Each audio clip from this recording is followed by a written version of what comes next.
to reclaim everything I lost and face the darkness head on. I had the window of my truck down, the radio on, enjoying some old songs as I drove back home. It had been another long week at work, where we were fixing the highway going north to the NSW and Queensland border. Laying asphalt and pavement is one thing. Digging tunnels and building bridges is the real challenge. I started out working on the road in my bright jacket, laying down tar. Now I was wearing a hard hat and a short-sleeved shirt, still in my bright jacket but holding a clipboard while overseeing the work. I was only 20 minutes from home, looking forward to seeing my daughter Katie. As for my fiancée Sally, I was not as eager. But I knew being apart was hard on her. It was tough on all of us, really. My job usually had me working around the city so I could be home every night. But a few times each year I had to go away to supervise a project. This was what all that studying had prepared me for. I graduated high school and went straight to work. University was never for me, which disappointed a lot of my family. While working, I studied part-time and eventually earned my degree in civil engineering.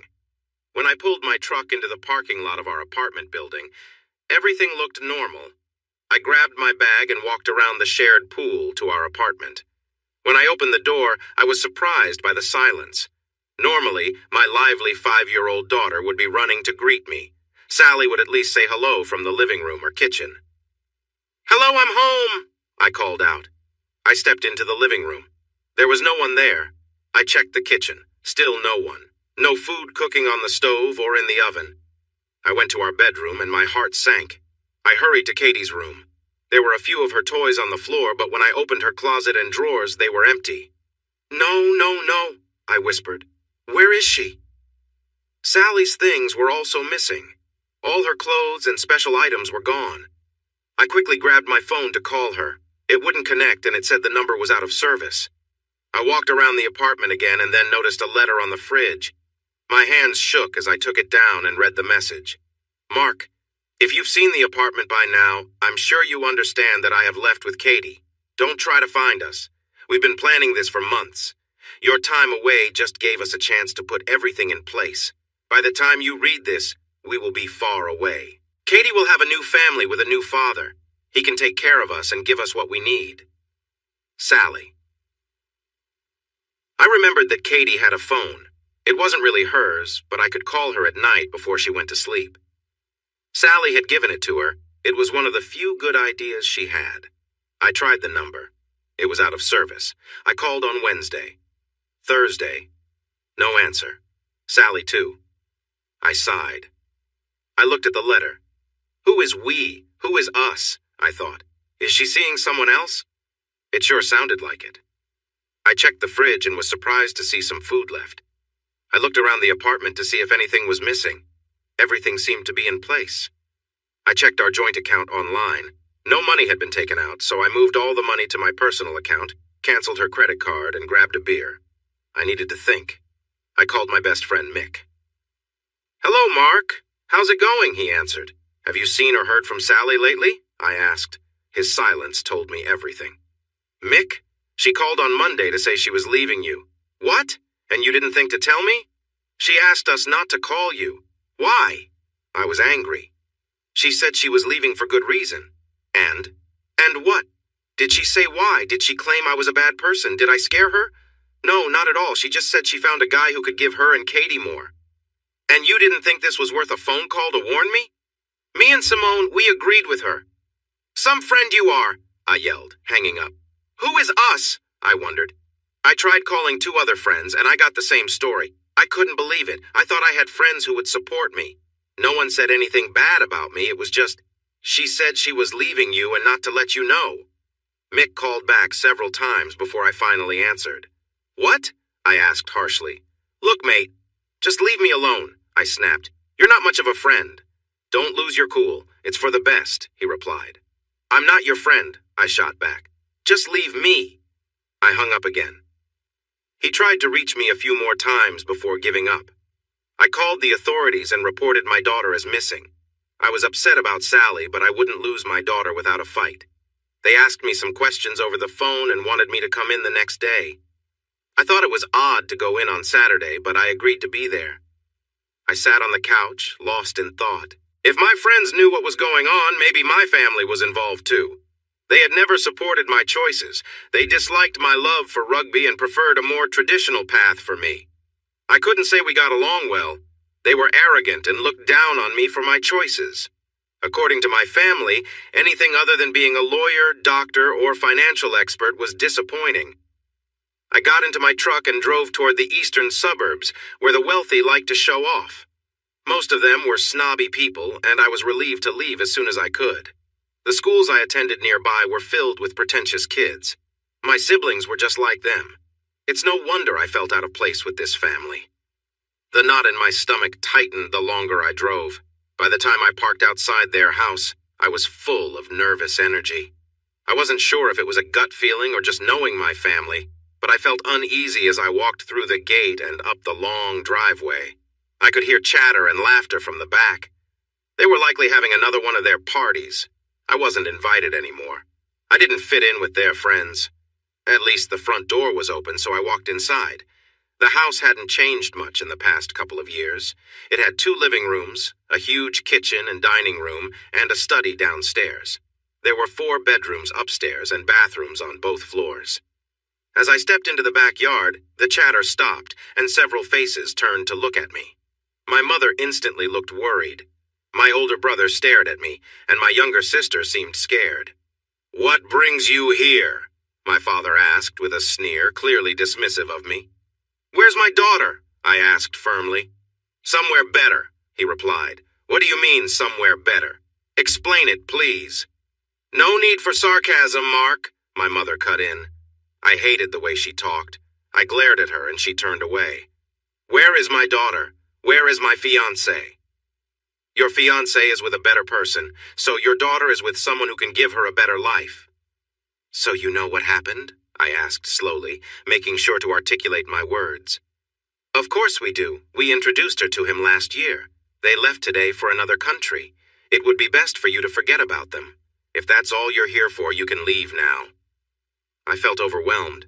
I stepped forward and punched him in the jaw. He fell over.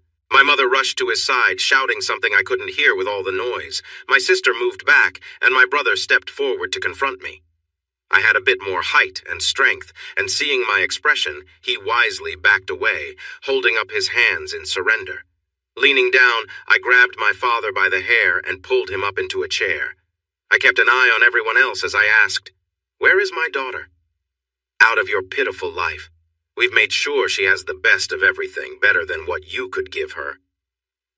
I took a few steps back and looked at everyone. In that moment, I saw them differently. I had always known, but now it hit me hard. "I want to say I don't believe it," I whispered. "But—" I shuddered as the truth sank in. "Who are you people?" I asked quietly. "How can you do this to your own?" "No, not son. I refuse to believe I come from the same family as you." I looked at the woman next to him. "I can't believe any mother would do this to her child, taking him away like this." I glanced down at the man. "And as for you, father, you've hardly been one to me. All you've cared about is money and status. While you may have twisted the minds of my so-called siblings," I gestured to the man and woman beside him, "you never convinced me. Life is about more than just these things. I found that out too." I grabbed him by the collar. "But you hurt the woman I loved, and now I've lost the only thing that truly mattered." I punched him in the stomach, making him bend over. "Mark, please," Cheryl, the woman I used to call Mum, said. "You knew all about this," I said, glaring at her, "so please be quiet." "I'm your mother. You won't—" I glared at her again as I pushed John back into the chair. "No, you're not. You may have given birth to me, but that's where your role as a mother ended. You're no better than him. The only reason I don't hit you is that you are a woman, and I do have some values." I held my hand near his throat. "The only reason I don't push harder, John, is that I want to see my daughter again, and it won't be from behind bars. You're not worth the trouble." I let him go as he gasped for air and turned to look at the others. "You," I said, pointing at Brian, "are just as bad. If I see you again, it will be too soon. If you want to fight, go ahead, I'll take you down. And you, Kelly, well, I'd rather not say much about you. Unworthy is one phrase that comes to mind." I sighed with relief. This has been something. "Now, don't mind me, I've got a daughter to find. So here's a parting gift." I gestured at them. Let's hope we never meet again. I'm going to make sure you pay for this, John threatened.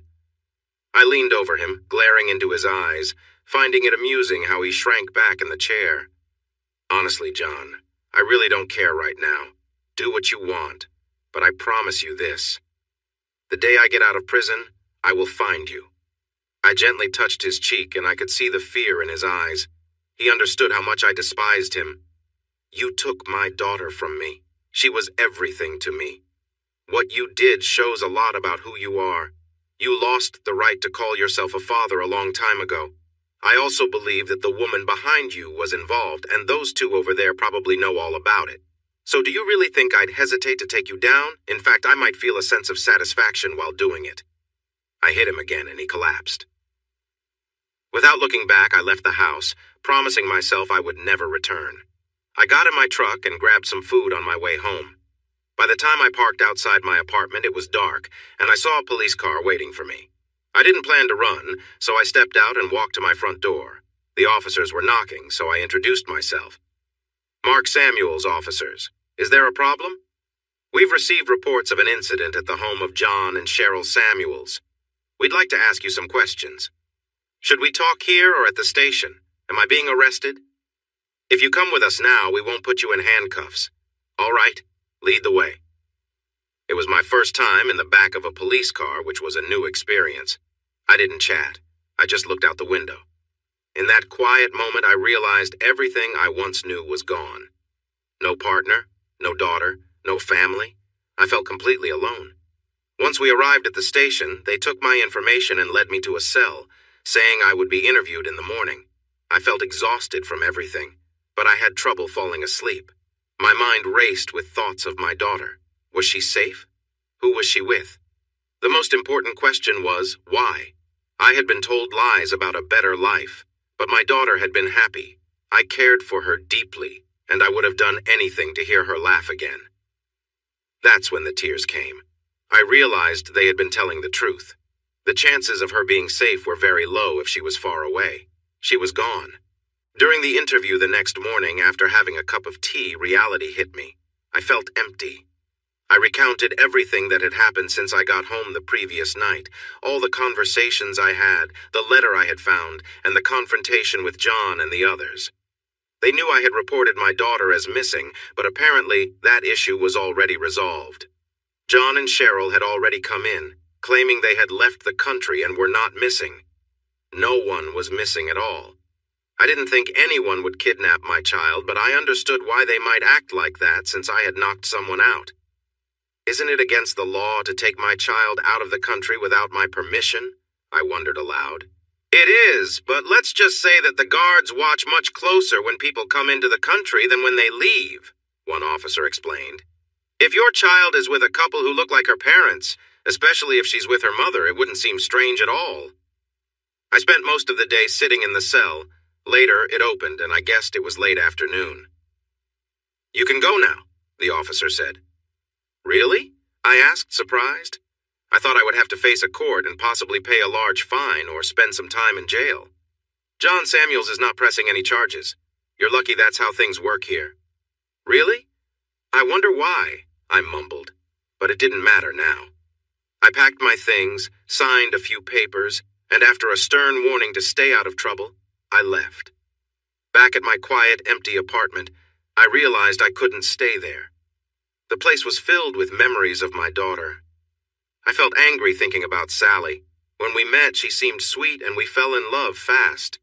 We had made plans to marry, but she was busy with school and work while I was often away. Now I suspected it had all been a lie.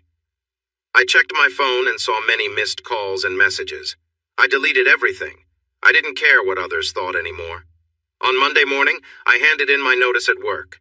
My boss was surprised, but when I explained my situation, he understood. I thought about hiring a private investigator, but I realized it wasn't like in the movies, and John probably hadn't lied. Katie had been taken far away. I didn't even know where to start looking. I contacted a real estate agent to sell my apartment quickly.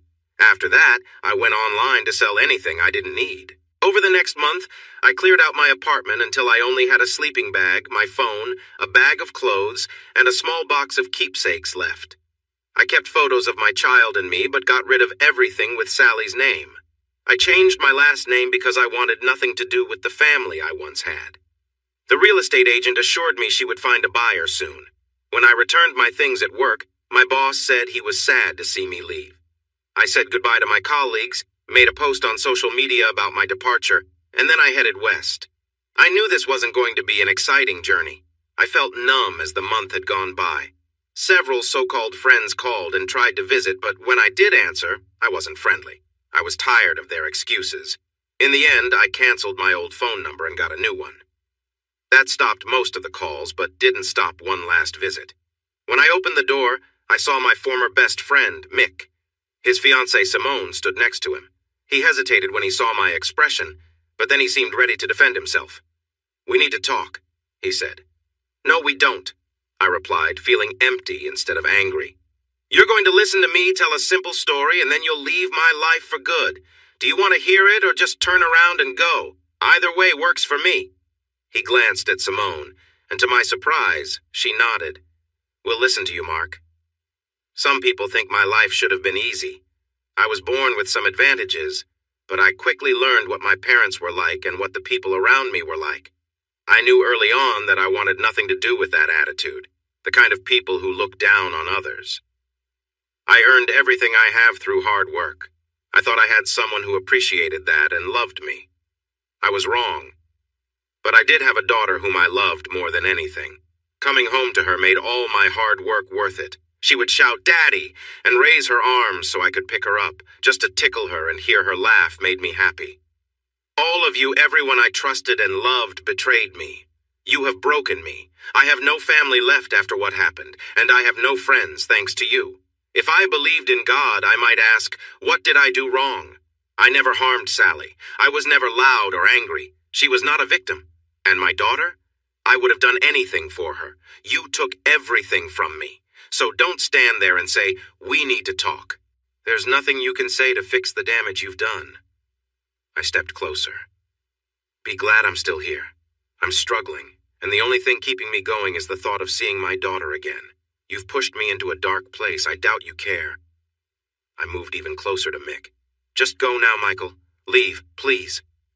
Before I do something I might regret, something that could land me in trouble or harm someone, I really don't want to think about it too much. Right now, I feel like I could go either way. Just forget I'm here, because after this, I won't think about you, my so-called friends, or my family. You all won't be on my mind. I'm ready to disappear. I waved my hand dismissively. Just go away. He stepped back and then turned to leave, with Simone following him. But before he vanished, he paused and looked back. I'm sorry. No, you're not. It's just another lie. That was the last I heard from anyone there. What I said made me go to the police station the next day, nearly begging for help to find my daughter. I ended up speaking to another officer to tell my story. They mostly said there wasn't much they could do. They told me I could talk to a lawyer, but if Sally and Katie were out of the country, there wasn't much hope. A court wouldn't be able to help. Still, since I was so desperate, they opened a case file and said they would look into it. They promised to reach out if they found anything.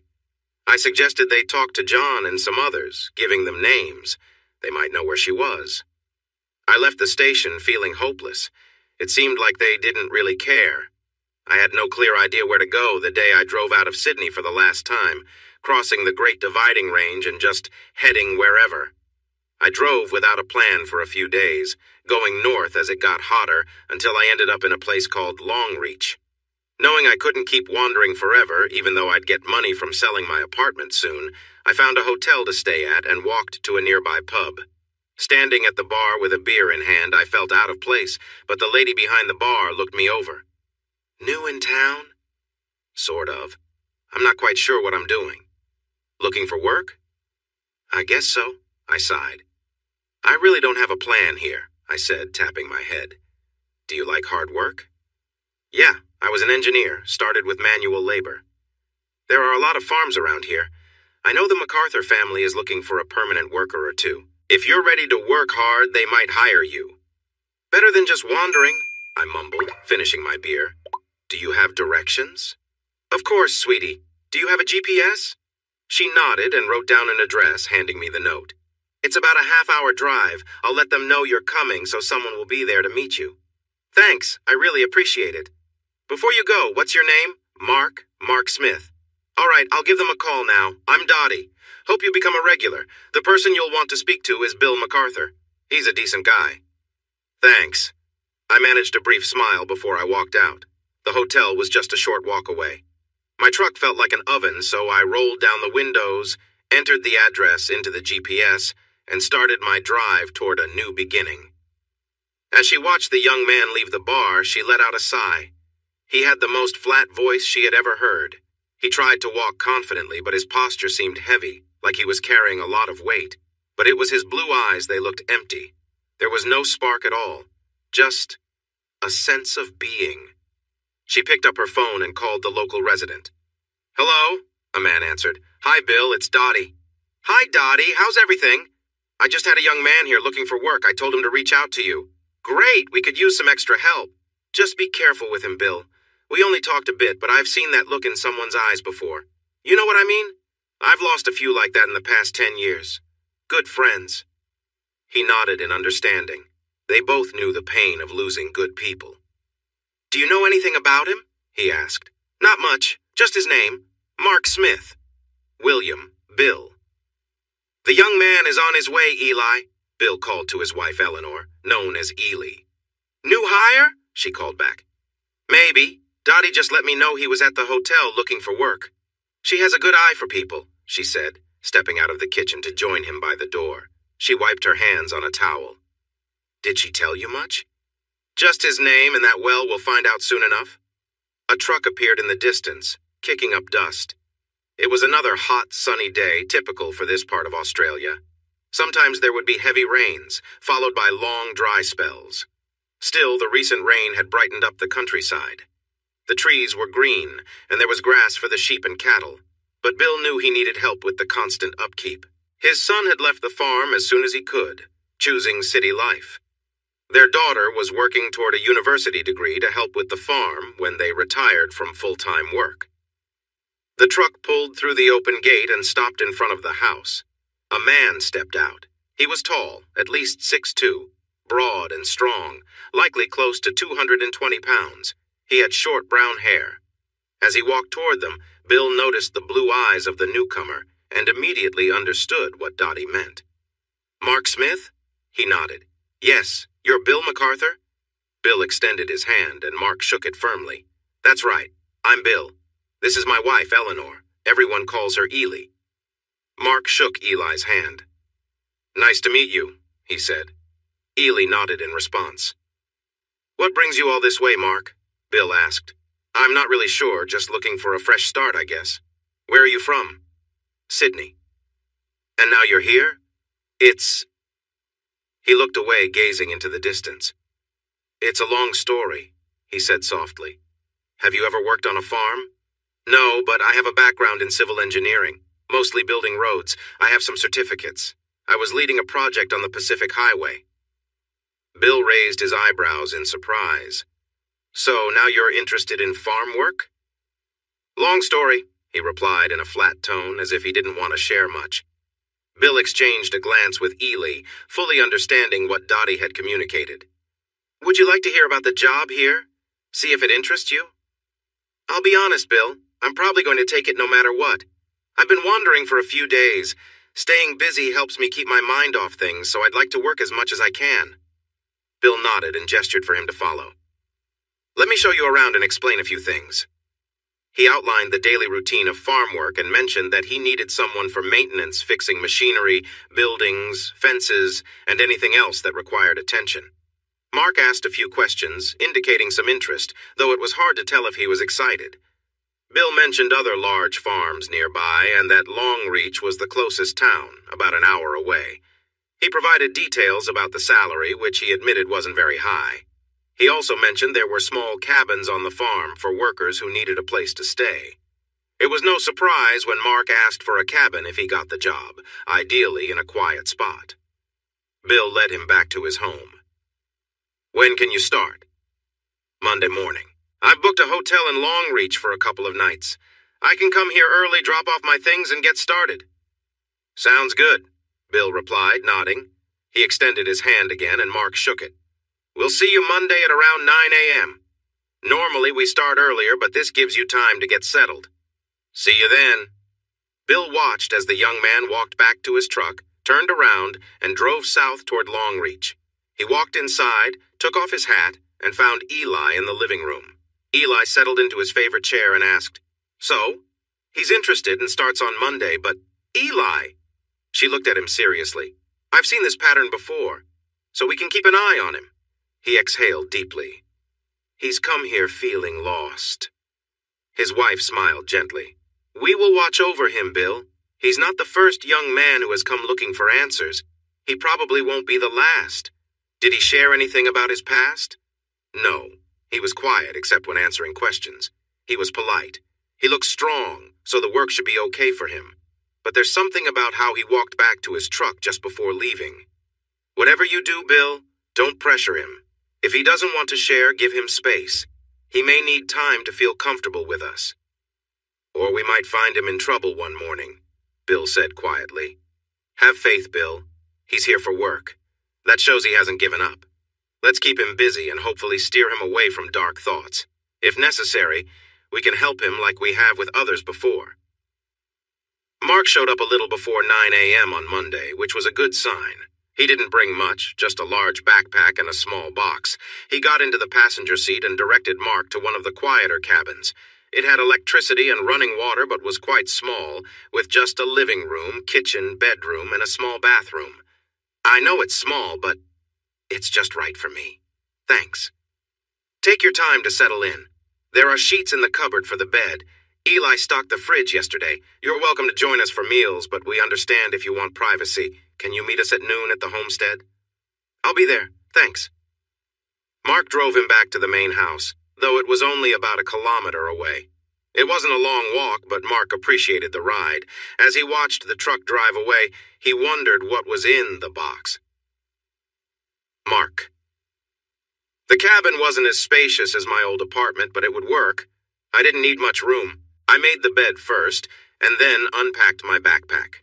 I didn't have many clothes, but I expected I'd need more jeans, flannel shirts, a good pair of boots, and a proper hat. Next, I opened the box. A photo frame of Katie and me took a spot on the mantel. More photos were scattered around the rooms. I set my laptop on the small table. I needed to ask about wireless internet to get that set up. I still hoped to find my daughter. I just didn't know where to start. The world felt huge, and it was like searching for a needle in a haystack. Then I sat quietly on the lone couch. There was a small flat-screen TV and a box that looked like it could connect to cable. A couple of shelves were there for extra things. The kitchen had everything I needed to cook. I hoped the small bathroom had a decent shower for my toiletries. But instead of doing anything, I closed my eyes and focused on my breathing. I tried to clear my mind of all feelings. I was tired of being angry. It got me nowhere and made me feel worse. It was the same with being sad or feeling sorry for myself. I preferred feeling nothing at all. So I pushed everything away until I felt numb. I might have looked a bit lost. It felt better than the other options. The last thing I took from the box was a gun. I had bought it in a rough part of town. A colleague knew someone who knew someone else, and I met up with him in a parking lot. I had seen enough movies to know how to check the gun was safe. "Don't let it come back to me," he warned. No names were exchanged, just a place to meet. "It won't," I said. "What do you need it for?" "To end my pain." He looked at me and nodded slowly. "There are worse ways, but are you sure?" I paid him, tucked the gun into my jacket, and walked to my truck. I was a bit surprised he didn't report me, but I was planning to leave soon anyway. I placed the gun on the table. The only reason I hadn't used it was my daughter. Every day, I wondered what the point of living was if she was gone. Maybe she was better off without me. Maybe it would be easier for everyone if I ended it. I knew my friends would be upset if they found me, but if I didn't feel the pain, I could just move on. I stood up and put the gun in a small drawer next to the bed. It was hidden away, but still there, just in case I wanted to end everything. Driving back to the house at noon, I knocked on the front door. Ely opened it with a smile.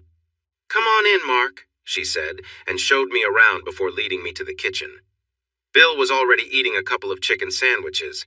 He nodded at me as I sat down, and Eli offered me a plate of the same sandwiches. I thanked her, and we ate in comfortable silence. I wasn't very chatty, but Eli tried to engage me. "So, you're from Sydney?" I nodded with my mouth full. "That's quite a distance from home." "I don't really have a home anymore," I said quietly. I noticed a quick look between Eli and Bill. "It's a long story. To be honest, I'm not ready to talk about it just yet. Give me some time and maybe, I don't know." Eli patted my arm. "Whenever you're ready, Mark, just don't keep it all inside." I nodded again. "So how did you end up here?" I shrugged and said, "I was just driving around, left Sydney a few days ago, going anywhere really. I found a road that went on for a long way, so I turned north and ended up here. I felt tired of traveling and thought I could help out. I could use some money, but I haven't really used my savings."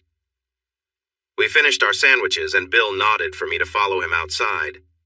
I thanked Eli for the food, and he took me to the barn for some simple tasks. He asked if I had ever ridden a horse, and I said I had only done it once and didn't really enjoy it. Since I was on a farm, I figured I would either be in a vehicle or on a horse, so I was okay with either. I had 3 meals each day with the couple because I didn't really have another option. I got to know the others who worked on the farm. They probably thought I was quiet since I didn't share much about myself and avoided questions about my past. I don't think they were suspicious, just thinking something may have happened to me. On Saturday, I went to Longreach to do some shopping. I found a discount store where I could get jeans, shirts, boots, and some other needs. Then I went to a grocery store. Although Eli was feeding me, my cabin had a kitchen I could use, and I really wanted some alone time. They might have thought I was being rude, but I figured they would understand that I wanted some space. Getting into a daily routine wasn't too hard. I had breakfast and dinner at my cabin, and either lunch with Eli and Bill or out in the field, depending on what I was doing. When I was with the couple, Eli usually talked a lot and Bill would nod in agreement. Eli could make me smile sometimes, but after a couple of weeks, as I was heading back to my cabin for the weekend, she stopped and hugged me. "You'll find a reason to smile again, Mark," she said softly, looking up at me. She seemed sad for me, which made me feel guilty. I quickly pushed that feeling away. "Whenever you're ready to talk, Bill and I are here for you." She let me go and headed back to the kitchen. "Do you have a family, sons or daughters?" I asked. She turned around and said, "Yes, we do. 1 son and 1 daughter. Do you see them often?" "Our son, not so much. He wasn't going to stay on the farm. He was glad to leave. We still love him and he loves us, but his life is somewhere else and we accept that. He's happy where he is and calls us often. As for our daughter, she's finishing her studies and should come home in a few months. She'll help us run the farm." "But you care about your children." "Of course, Mark. I love them completely and have no expectations from them." "So you'd never do anything so terrible that it would hurt them deeply and destroy the lives they want to build?" She walked closer to me, looking into my eyes. "Never," she said softly. "We love our children and just want them to be happy." I knew I had to leave before everything I was feeling came out. I wasn't sure if I would ever be ready to share all that. I simply nodded, turned around, and went to my truck. I pressed the gas hard, leaving a mark in the dirt as I sped off. I probably reached the cabin faster than ever before. It wouldn't be good for the truck, but I knew how to fix it. The cabin was dark. I turned on the main light, closed, and locked the door behind me. I dropped my bag and realized a hot shower was the first thing I needed. Eli's words replayed in my mind, making me feel upset and sad about a life I could have lived. After drying off and wrapping a towel around my waist, I reached for the bourbon I had picked up during shopping and settled on the couch. I turned on the TV for some background noise while I opened my laptop. The internet was slow, but it was enough. I finally decided to hire a private investigator. I knew Katie had been taken out of the country. I just needed to find out where. I had no idea how I would get her back otherwise. I was sure John and Sally were involved in something. The investigator said he would do his best to find out, but I guessed that most of his work was about tracking cheating spouses instead of digging through databases for missing people. At least he gave practical advice. He planned to send my daughter's picture to local police and investigation teams to see if anyone recognized her. "Go ahead," I said. "Let's see what happens." I had no high hopes. but I still wanted to believe. She might be lost, but not forever. The investigator suggested keeping an eye on John and Cheryl, following their moves, and maybe asking some former friends about their whereabouts. He admitted he wasn't very hopeful, but understood my need for answers. And of course, I was paying him. The only social media I had was my old Facebook account. I was just curious if anyone would reach out. Many people noticed my absence, leaving concerned messages. These were the same friends who hadn't told me Sally was planning to leave with my daughter. I saw a message from Kelly, wanting to talk and asking where I was. It was sent just a few days ago. The fact that she still cared about me made me feel nothing. I realized she no longer meant anything to me. None of them did. I was sure she had known everything that happened. I had no doubt my older brother was aware too. He had always looked down on me. You can care about family even if you don't always like them. I always thought my brother was a bit of a joke. As soon as I got bigger than him, I wanted to show him who was in charge. He never enjoyed that. He was clever, I'll give him that. But he was always up to something shady. I'm sure he played a big part in making my life harder, and I bet he loved every minute of it. I should have confronted him again when I had the chance. I had already left him with a few bruises when I fought for the title I felt I deserved at just 12 years old. But I knew that if I kept going after taking down John, I might have really hurt him. I know this sounds aggressive, but I don't see myself that way. I think of what happened as regular sibling rivalry. He loved getting on my nerves, and I enjoyed putting him in his place from time to time. He was smart, and I was strong. After I moved out, I hardly thought about him. Kelly? I thought we had a good relationship. I knew she cared about me, or at least she used to. Sally? I never raised my voice around her. I wanted her to feel safe with me, and I made sure I never intimidated her. We had disagreements, but they always ended with us finding some common ground. Katie? She could easily have her way with me. I picked her up from school, and her teacher even called me her gentle giant. Her friends loved to climb on my shoulders while I played with them. All the mothers trusted me like I was a favorite uncle. I had many offers from them at the park. Now I wish I had accepted more than one of those offers. I sighed, downing a shot. I held the picture of my daughter and me, lounging on the couch, drinking from the bottle while clutching the photo close to my heart. I pushed my feelings down when I could, but it was tough when it came to my little girl. I kissed the picture. I'll see you again, sweetheart. One day, we'll have our time together. I knew that was a promise I likely couldn't keep. I felt lost. This is real life, not a movie. There aren't always easy answers, and I had tried my best. I contacted the police, considered hiring a private investigator, and thought about using the internet or social media to reach out. I finished the bottle and finally fell asleep. I woke up with a terrible headache the next morning, grimacing at the empty bottle on the floor. I knew relying on alcohol was a dangerous path, but I wasn't too worried about that. I placed the photo frame back on the mantel and wiped my eyes before having some toast with butter and a strong cup of black coffee. Still feeling dizzy, I walked to the main house and found Eli on the porch, sweeping the endless dirt. She looked at me and smiled. "You look rough, Mark. I feel it too. Do you need any help today, Bill?" "He's at the third barn. He really appreciates anyone helping out on the weekend." The farm had a few ways to get around. There were a couple of trucks, tractors, a combine harvester for harvest time, and 3 off-road bikes. I had some experience with those, remembering fun times with my friends on small bikes, racing around and having a good time. Riding a motorbike felt easy for me, so I put on a helmet and headed towards the barn. Bill was busy fixing some wooden boards. When he heard me come closer, he took a break and wiped his forehead with his sleeve. I took the hammer and nails from him and started working. "Got some news for you, Mark?" he asked. "Yeah?" I replied, trying not to drop the nails from my mouth.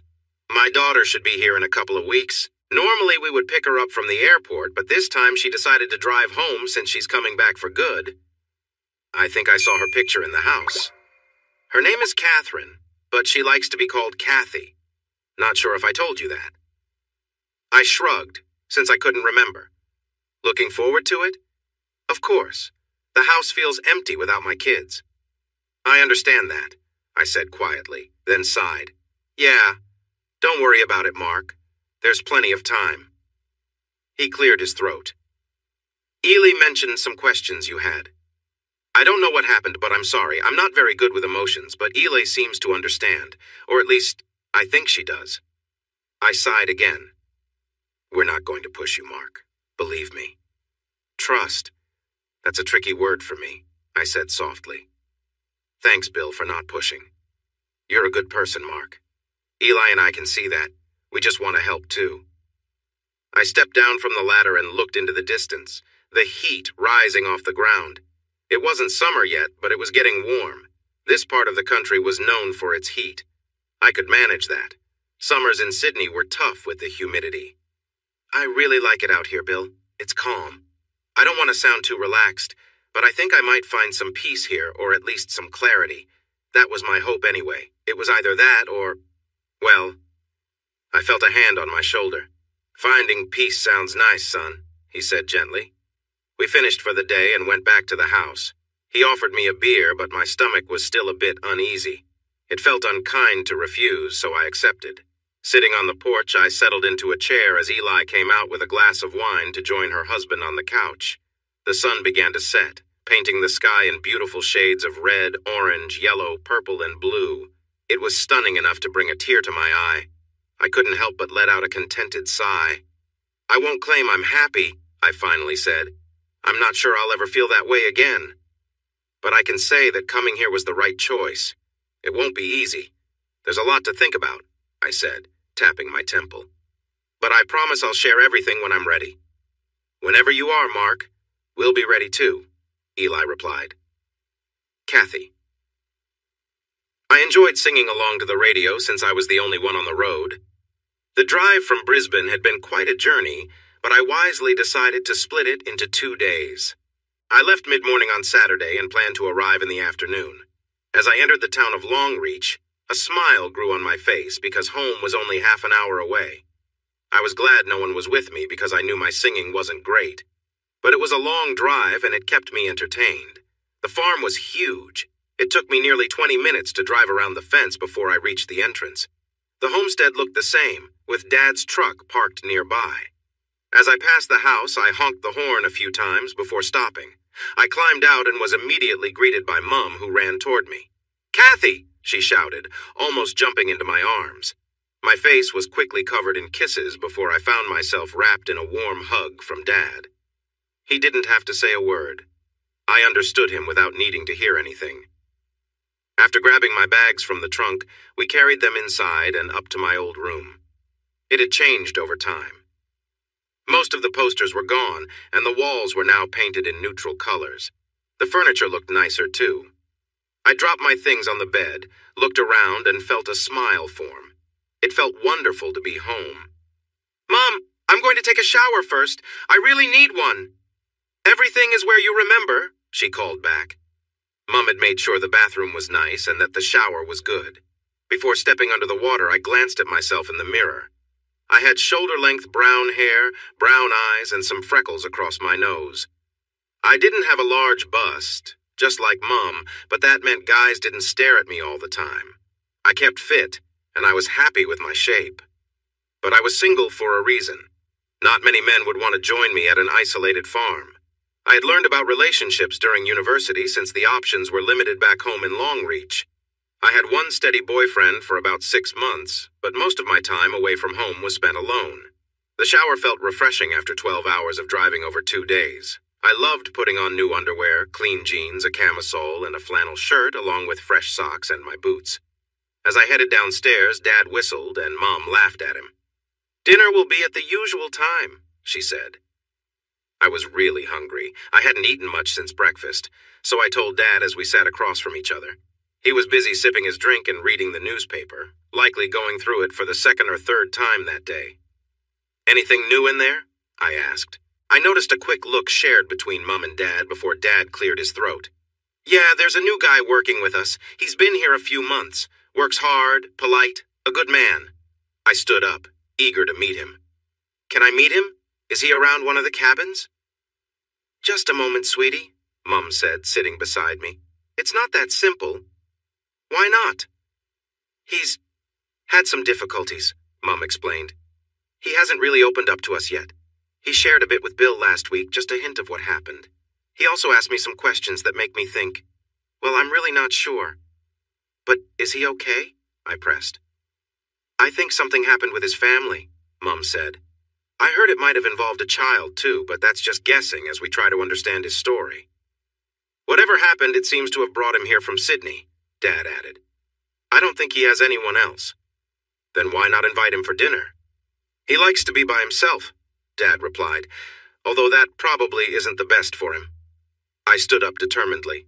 I'll introduce myself and invite him to dinner. We need to work together, so I should get to know him anyway. I can tell you what I've been up to at the same time. Mom and Dad exchanged another look. Is he dangerous? To you? No, not at all. He wouldn't hurt a fly, but to himself? Dad shrugged. Which cabin is he in, Dad? Number 2, he answered with a sigh. I got into my car and drove down the path toward the cabin. It had been empty for a couple of years since the last worker left to find other jobs. Pulling up behind another vehicle, I got out and walked slowly to the door. The light was on inside, so I gently knocked. The door opened, revealing a young man who looked to be a few years older than me. He was tall and seemed strong, but when I looked into his eyes, what should have been bright blue eyes, I felt a strange chill. It wasn't fear, but something else entirely. He stared at me as if seeing right through me. I coughed nervously. Hello, I'm Kathy, I said, offering my hand. He looked at my hand for a moment before taking it. Mark, he replied, his voice matching the emotion I felt in his eyes. I just got back from university and we're having dinner. Would you like to join us? I asked. He scratched his cheek, making him seem even more appealing. Then he glanced back into the cabin and sighed. He surprised me when he said, Sure, give me a moment to put on some boots. I'll wait out here. He nodded and then closed the door. I figured he wanted some privacy. A few minutes later, he came back wearing a flannel shirt and boots. He got into the passenger seat of my car, and I drove us back to the house. I looked over at him, but he just stared out the window. I knew my parents were right. I could tell he was hurting a lot. When we arrived at the house, I got out and let him in. My mom had set the table and smiled at me before turning to Mark. Her smile stayed, but I noticed a hint of sadness in her eyes. I knew my mom well. She showed her feelings easily. Thank you for coming, Mark. You're welcome. Are we celebrating Kathy coming home? Something like that. None of the other workers live here, so it's usually just 3 or 4 of us, depending on whether her brother is around. Why don't you have a seat? Dinner will be ready soon. Bill? Yeah? He called from the kitchen. Could you get Kathy and Mark a drink? Still enjoy beer, or have you switched to those city drinks? I chuckled and asked, City drinks? Where did you hear that? I've heard about those cocktails they serve in city bars. What happened to just beer and wine? I glanced at Mark. His expression was blank, but he nodded as my dad brought over a cold beer. Thanks, Bill. You're welcome, son. I was taken aback by that word. Dad didn't look at me as he returned to the kitchen. I sipped my beer and relaxed in my chair, watching Mark as he picked at the label on his bottle. His mind seemed far away, or maybe he wasn't thinking at all. Are you enjoying your time here, Mark? I eventually asked. The silence wasn't awkward, but I sensed he might stay quiet throughout dinner without a nudge. It's different, he said simply. Different from Sydney? It's quiet here. I like the quiet. So how did you end up here? I left Sydney and drove west, then turned north. After a couple of days, I reached Longreach. It seemed like a good place to stop, and then I was pointed here. He finally looked up at me, his eyes still empty. Your parents are good people. They are. He nodded, but quickly looked away again. The quiet was broken when my mom and dad brought in plates. We had roast chicken, roast potatoes, and vegetables. Mom mentioned there would be dessert later. I noticed Mark waited for everyone to serve themselves before filling his plate. He had a big appetite and soon went back for seconds, making Mom laugh. It would just go to waste if it's not eaten, she said. Mark smiled a little when he heard the joke. Mom looked at him and then at me. They asked about my time at university. I shared what I had studied and the degree I earned. I think it was more for Mark's sake than anyone else's. I stole glances at him while I spoke. He was eating, but it seemed like he was listening. I wasn't upset that my parents couldn't attend my graduation. Running the farm kept them busy, and taking a day off in the middle of the week was hard. I didn't mind much. It was better for me to come home and get to work. Still interested in some hands-on work? Dad asked. I can handle it, Dad. You know I like it. I'll help you get back into it. You need to build some muscle. I've been staying fit at the gym. Mom made a cheesecake. I looked at Mark again. It was the first time I noticed a small change in his expression. This is really good, he said with a little warmth in his voice. I saw Mom blink quickly. Thank you, Mark, she said softly.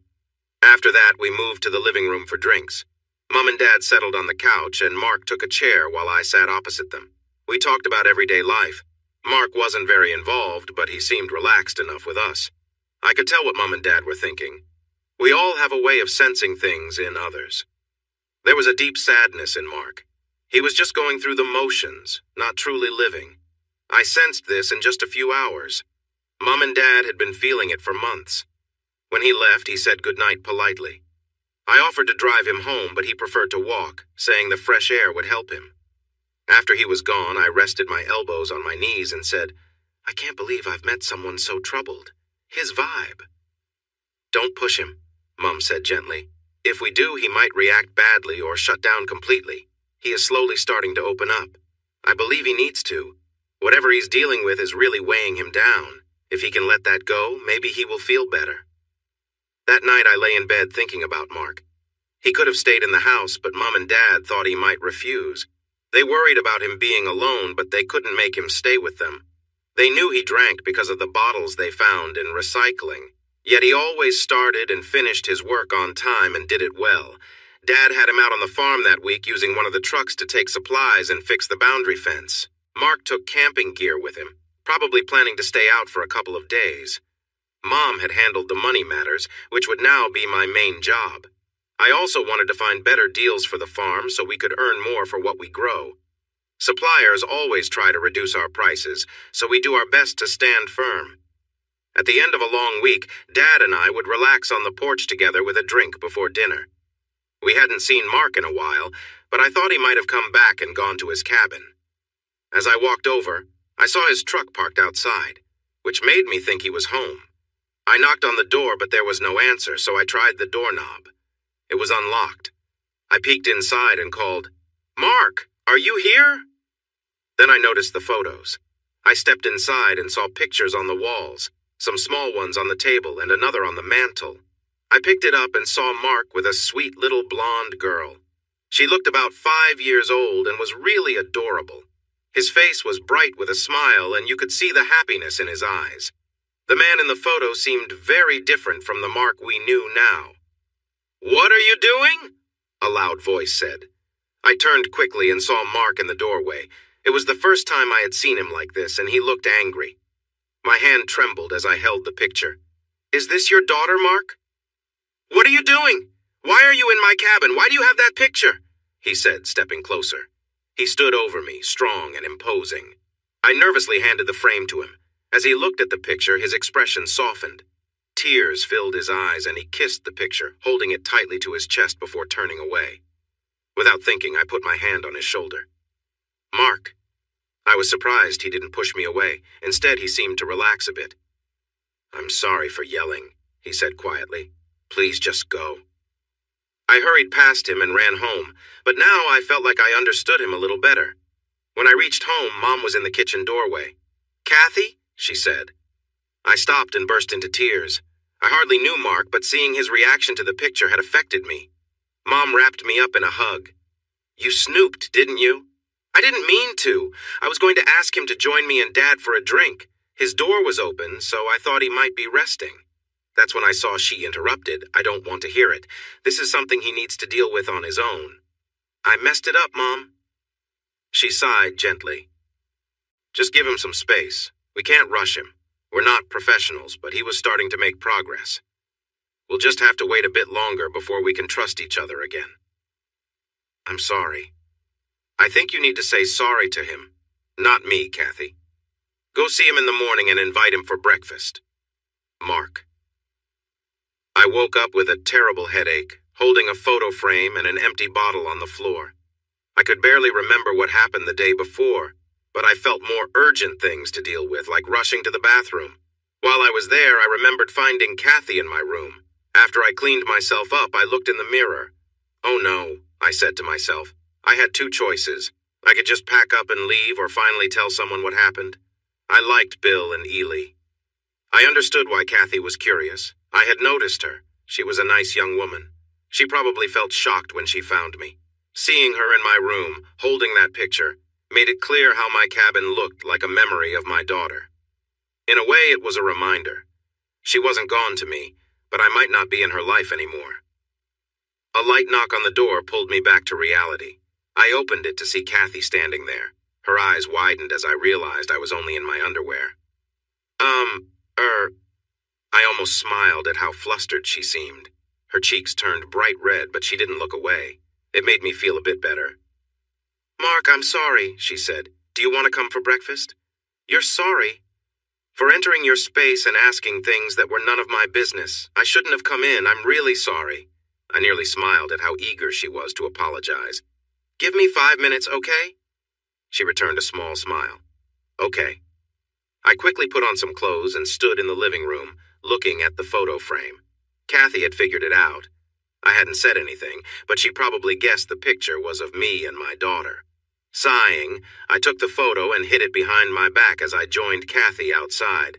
We walked to the farm in silence until I stopped her a little way down the path. "You don't need to say sorry," I told her. "I do. I shouldn't." I held up my hand. "I know your parents are curious. They've been kind to me, but I'm not sure how to share everything." I looked into her eyes. "Kathy, they changed my life completely. All of them." She took my hand and squeezed it. "Will you feel better if you talk about it?" "I don't know. I'm embarrassed. I'm angry. I'm hurting. I sighed. Admitting that I sometimes wished things were different didn't feel right. The only thing keeping me going was the hope of seeing my daughter again.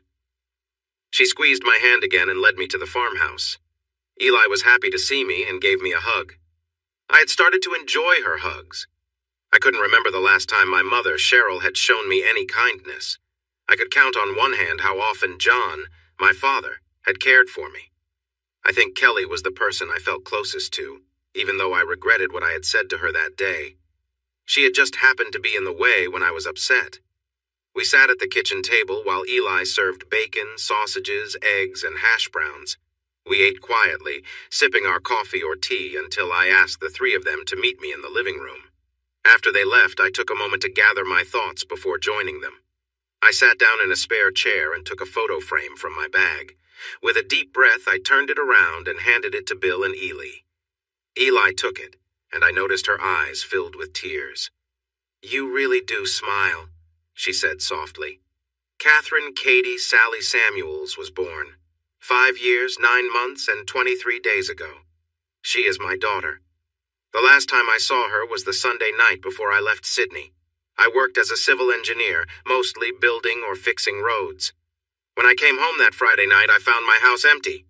There was no fiancé, no daughter, just a note from my fiancé saying she had taken our daughter and that I would never find them.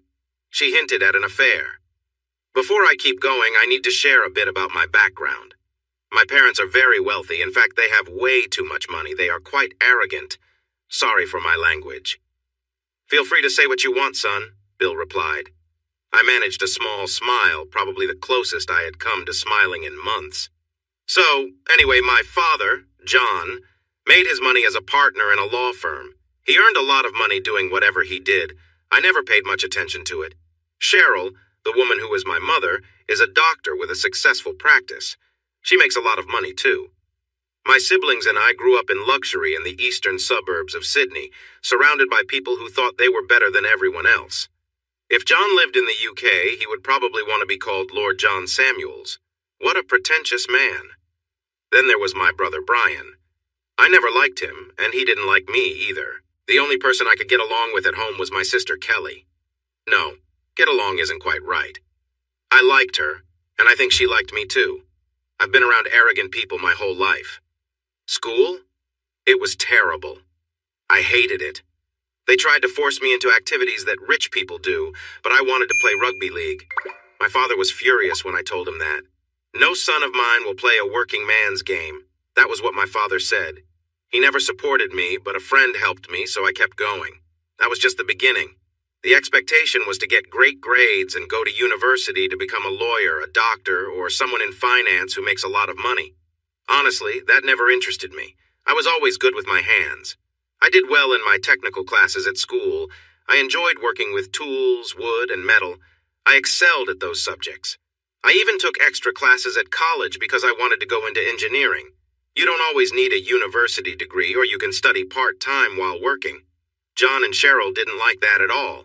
If I didn't do what they wanted, they would practically cut me off. So I left home as soon as I could. I graduated high school with good grades and found a job. I started at the bottom, worked hard, and slowly moved up while studying. During that time, I met Sally. We met at a pub and got along right away. By the time I was 20, I owned our little apartment, and Sally had our daughter, Katie. Life seemed good. We were building our lives together on our terms. I always believed we were a team. John and Cheryl didn't like that either. Gradually, they started to interfere in our lives. I knew Sally might start to listen to them, but I never expected it to go as far as it did. I took a moment to collect my thoughts. I noticed Eli holding a photo close to her. I saw Sally start to change, and I knew John and Cheryl were behind it. We had some arguments, but I thought she loved me and saw that we didn't need a lot of fancy things. John and Cheryl? Not exactly a happy couple. I always suspected Cheryl was seeing someone else. Brian had already gone through a divorce. As for Kelly, who knows? She seems to change partners every few months. It's why I called her what I did.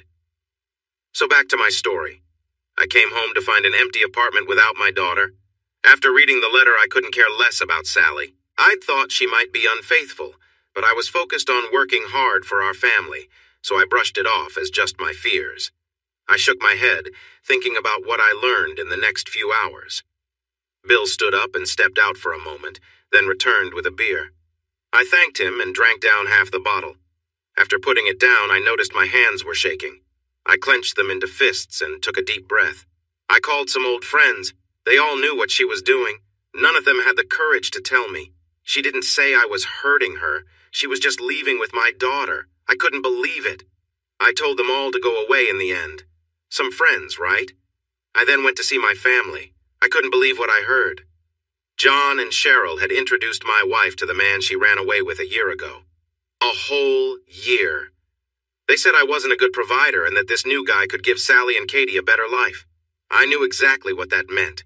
He was some wealthy guy they met, and it felt like they were getting back at me for not doing what they wanted.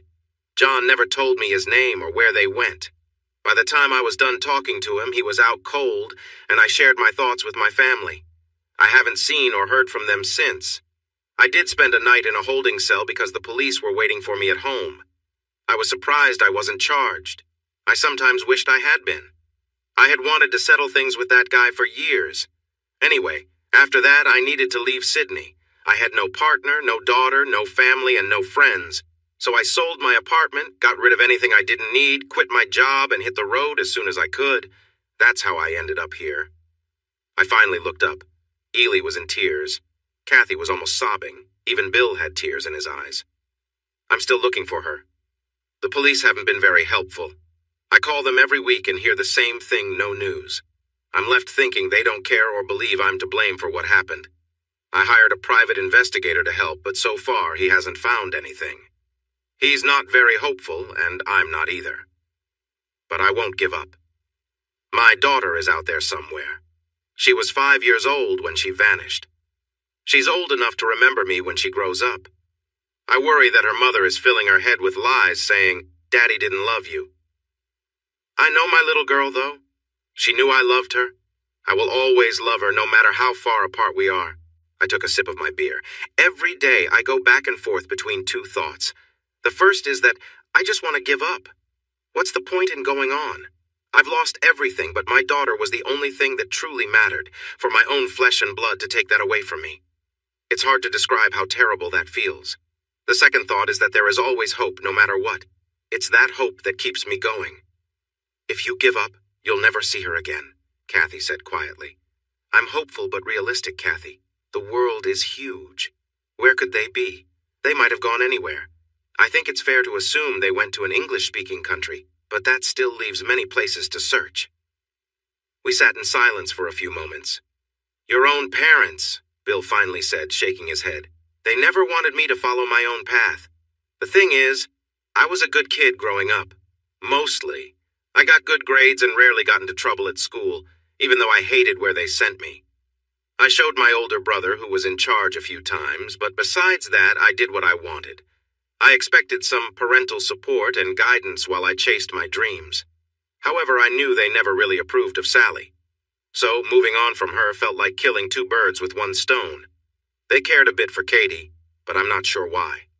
In any case, John and Cheryl don't matter to me now. I feel like a 25-year-old orphan. I stood up and sighed. I needed some fresh air. I stepped out onto the porch and looked around. The sun was already up.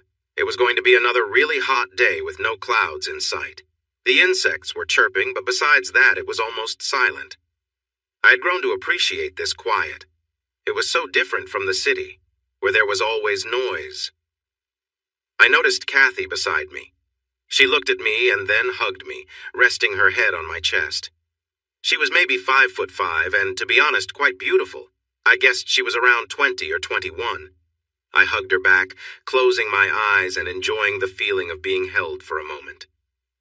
"Do you want to cry?" she asked softly. "I'm all cried out, Kathy. Now I just feel empty. I can't even get angry. I'm sorry for yelling at you yesterday. It was just, I wasn't ready to talk. But this morning? You figured it out. I didn't think you'd share it with anyone, but I knew it might come out, so I just had to deal with it. How do you feel now?" "Like complete mess, but it's better than feeling nothing at all." I leaned back. "So, what do you think?"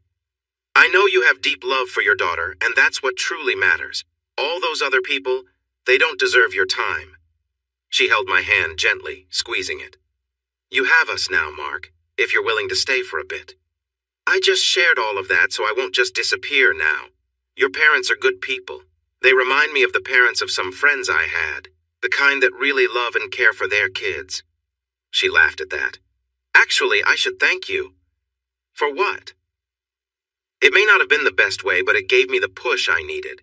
I've been feeling sorry for myself for too long." "That's understandable given the situation.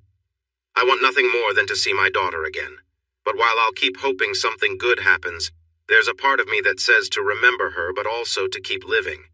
So I will live and not forget, but I need to find a way to move forward." Eli and Bill showed up. Eli wrapped me in a long hug. "You're a good person, and I know you would have made a great dad," she whispered. Her words hit me hard, and I let more tears fall. "You've hugged me more since I came here than in my whole life." I started, but she quieted me and held me even tighter. "Thank you," I finally said. I had been carrying that weight for months. Letting it out felt freeing in a way. Bill, Eli, and Kathy had only heard my side of things, but I hoped they believed me. Since I arrived, I felt like a zombie. It was clear I had been through a lot, but I felt a bit better about life after that. In the next couple of weeks, I noticed changes in myself and the people around me. I wouldn't say I smiled much, but I felt lighter. I still couldn't bring myself to laugh. I couldn't remember the last time I had. I did notice that Kathy came to get me for breakfast every morning. I started to see her in a different way. It felt like she cared about me, and after everything, that surprised me. Eli greeted me daily with a warm hug. One time, when I hugged her back and gently squeezed, she began to cry. When I asked her why, she told me not to worry. Bill and I dealt with the summer heat together. I missed shearing season, which only happened once a year in spring, but Bill said I could try it next time if I wanted. We spent our days moving cattle and sheep around and taking care of the farm. Sometimes I would stay away from the farm and enjoy camping. Kathy had been giving me a few horseback lessons, and honestly, I felt like a real cowboy as I rode a few kilometers away to check on the fences. "Mark, in the time you've been here, have you gone into town, aside from shopping?" Kathy asked one Friday night at dinner. I shook my head. "Would you like to join some friends and me at the RSL on Saturday?" I looked into her eyes, surprised by the hopeful look. "To be honest, I've hardly left the farm. Sure, I'd love to." "Great, it's a plan!" Eli laughed as Kathy blushed and looked away. I chuckled, and it surprised everyone. Kathy stared at me until I looked back and smiled. My cheeks hurt. I couldn't remember the last time I had smiled. I was soon hugged by both Eli and Kathy. "He smiles," Eli whispered, "and laughs." Kathy added softly. I felt a bit nervous the next afternoon.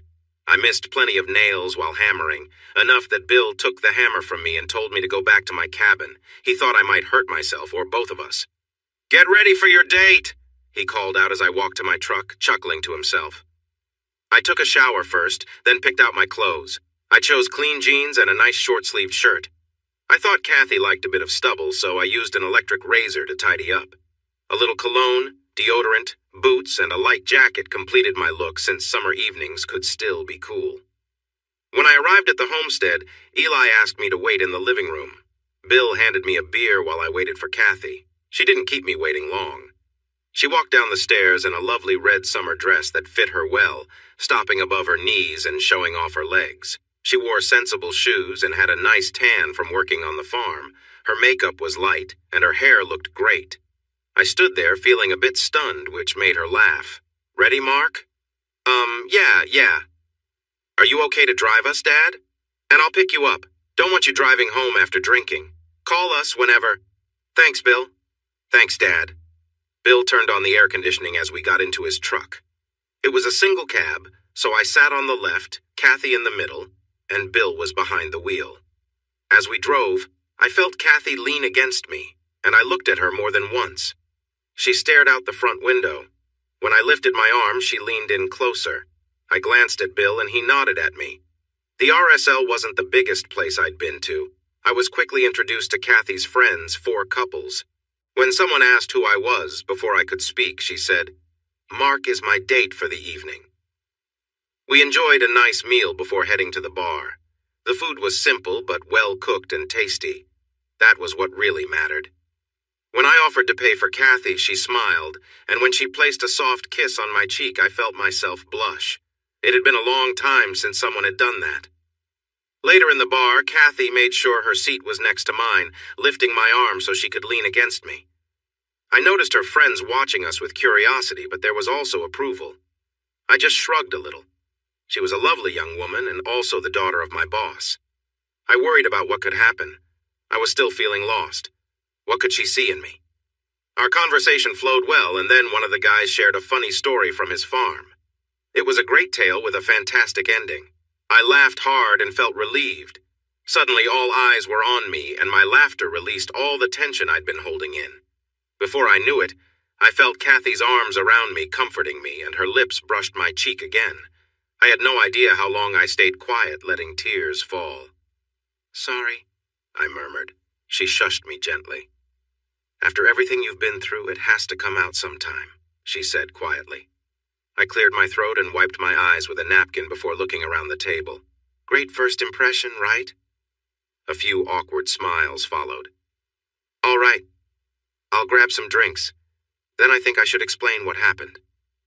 "Mark, you don't have to." "It'll be good for me, Kathy," I replied, squeezing her hand. "Plus, I guess I owe them an explanation for why the tall, big farmer is in tears." After getting drinks and coming back, I sat next to Kathy. I took my wallet out and handed a photo to Emily, who was across from me. She looked at it and smiled. "That's my daughter, Katie." Then I shared the same story I had told Kathy and her parents, but this time I kept it brief. Just the essentials. Kathy held my hand the whole time, leaning against me.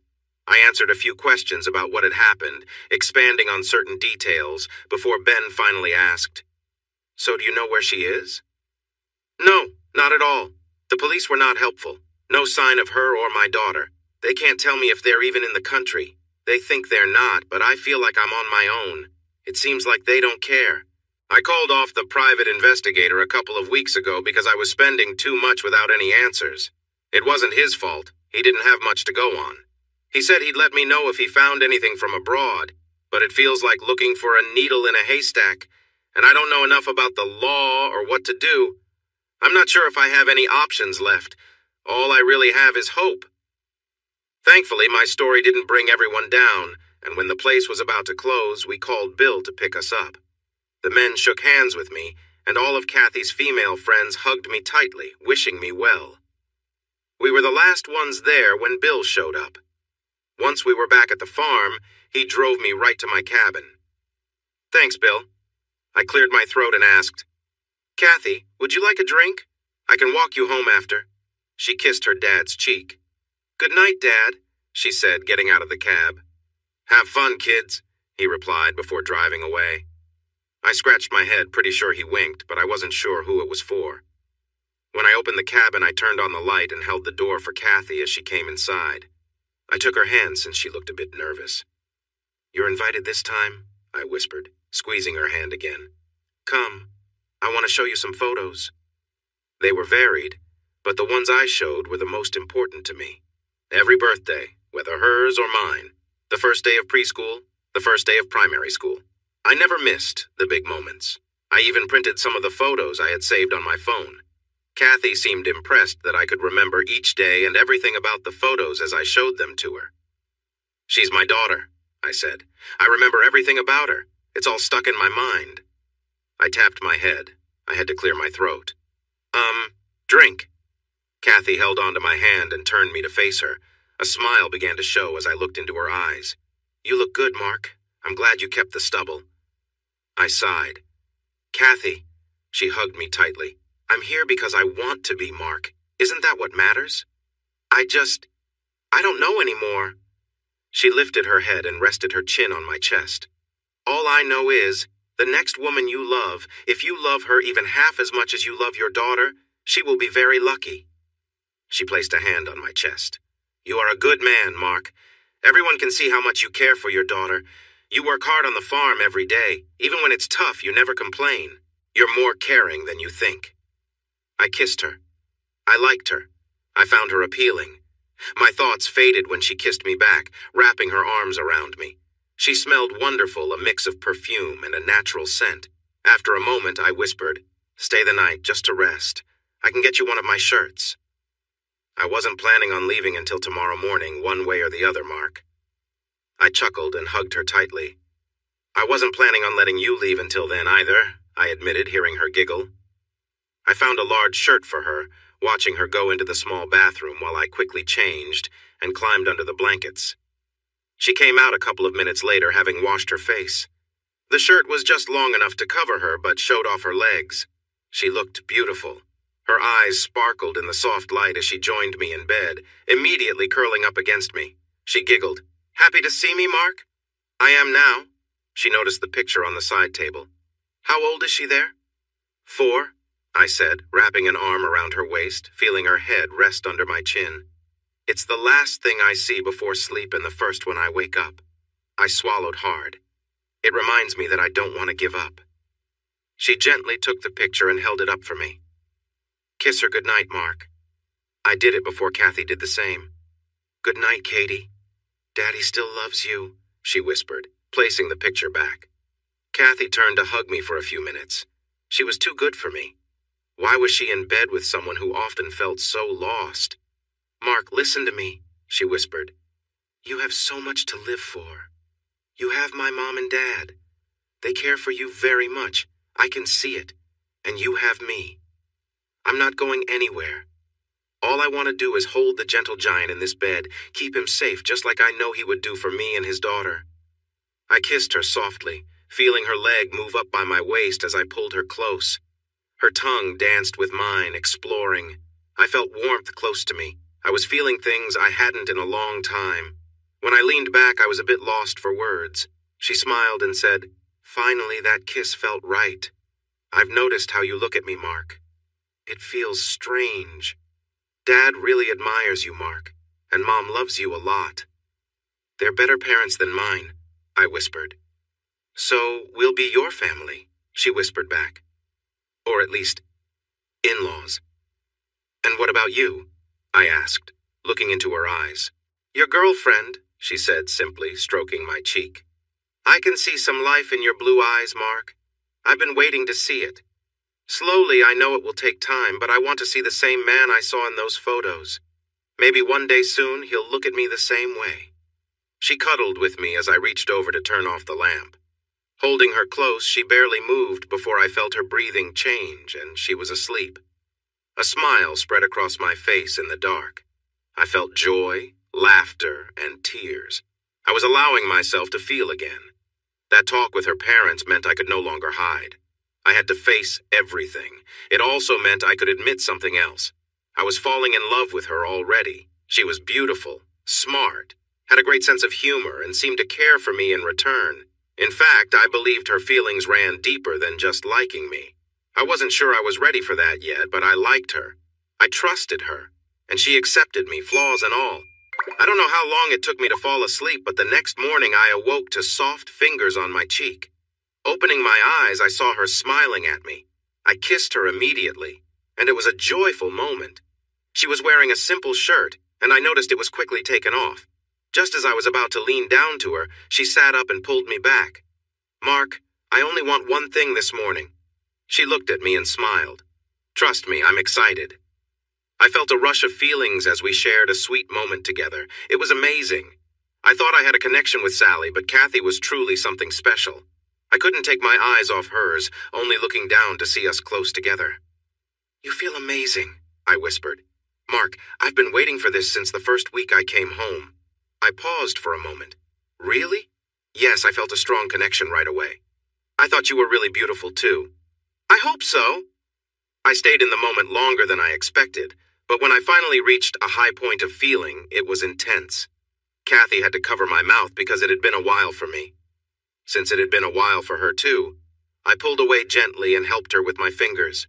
She kept kissing me as I helped her feel good, making cute little sounds before she found her own high point. "It's been months for me too," she shared. "Shower?" I asked. "Then breakfast, get ready for some questions or jokes." We walked hand in hand back towards the farm. Eli and Bill were already at the breakfast table. They exchanged a knowing look when they saw us. Once our plates were in front of us, Eli sat down and Bill cleared his throat. "Move in, Mark," he said. "What?" "We can see what's happening and we don't want to make you too uncomfortable. But it's clear you care for each other. We understand you want privacy, but don't you feel alone?" I looked at Kathy, who smiled back at me. When I returned the smile, she took my hand and squeezed it. I enjoyed her gentle touch. "Yeah, I guess I am," I said softly. "Kathy?" her mother asked. "I'm tired of being alone. It would be nice to have someone to cuddle with." I looked at her parents. "Are you sure about this?" Eli laughed softly. "Mark, you're 25, right?" I nodded. "My daughter is 21. You're both adults. More importantly, you make her happy. If living here makes her happy, then that's great. We want you to be with us." I glanced at Bill, who was grinning, then back at Ely. "I wish my parents—" She leaned over and kissed my cheek. "Let me take care of you," she whispered. "I've been doing it since you got here. Now we can just say it and I can show you the care I want to give you. I'll move my things after breakfast." Packing my cabin took less than half an hour. I made sure to take everything. Moving into Kathy's room, it wasn't as cluttered as I thought it would be. But since there was an extra room, her brother's old room, it made sense to put my clothes there for more space. As for my photos, Kathy took the one of my daughter and me that had always been on the mantelpiece, saying it would go downstairs. When the box was almost empty, I asked her to meet me and her parents downstairs. Before she left, I had to say one thing. "I'm going to upset you." I took the bag out of my backpack and opened it to show what was inside. I had learned how to take it apart and put it back together. It was pretty straightforward with just a few parts. After that, I took a deep breath and went downstairs. The three of them were waiting at the dining table. Kathy looked a little anxious, and her parents seemed curious. I took everything out of the bag, and it was clear what it was. They said nothing, just waiting for me to speak. I left Sydney because I felt my life there was over. I traveled here because I thought this would be the end for me. I got this illegally. You might not want me to stay here now, but I need to tell you the truth. I came here to end it all. Kathy took my right hand, and Eli took my left. The first few months were really tough. I had two thoughts in my mind. I wanted to give up, but I also wanted to see my daughter again. Every evening back in that cabin, I would sit on the couch with three things in front of me: a picture of my daughter, a drink, and the object I had. I thought I could put it together even with my eyes closed. I didn't want anything to go wrong if I decided to end it.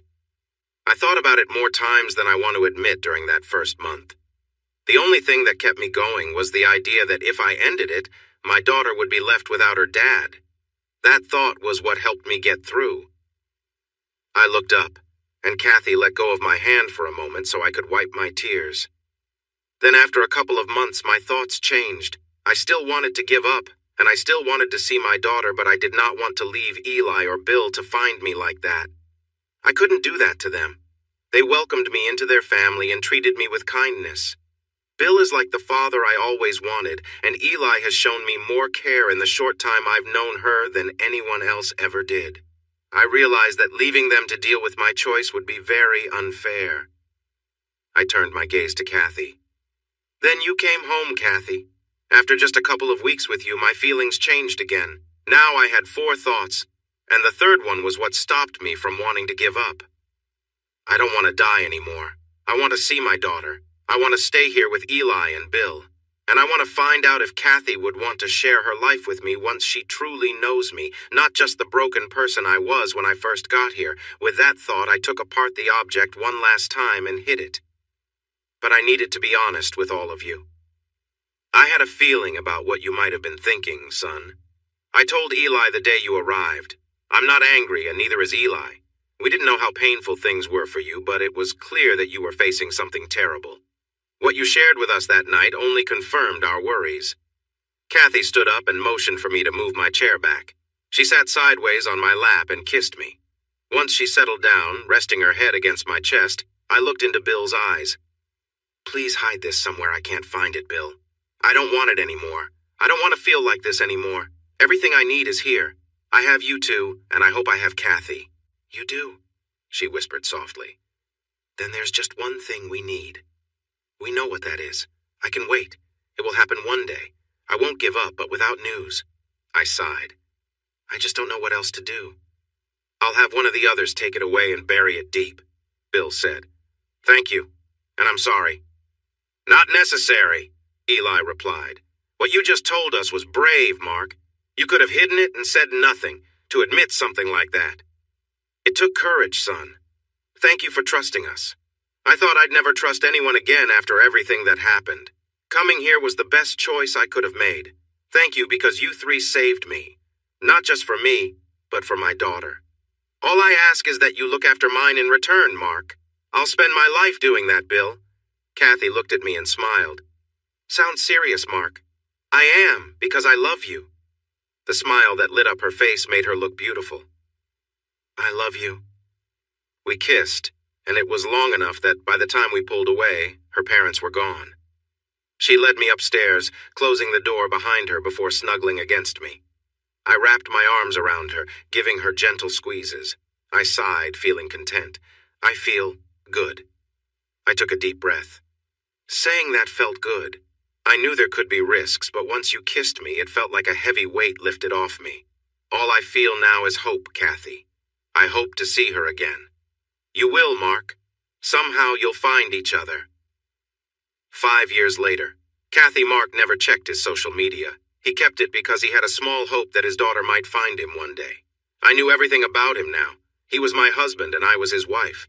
There were no secrets between us. He still had tough days, but I didn't blame him, nor did our parents. After everything that happened, some wounds on his heart would always be there.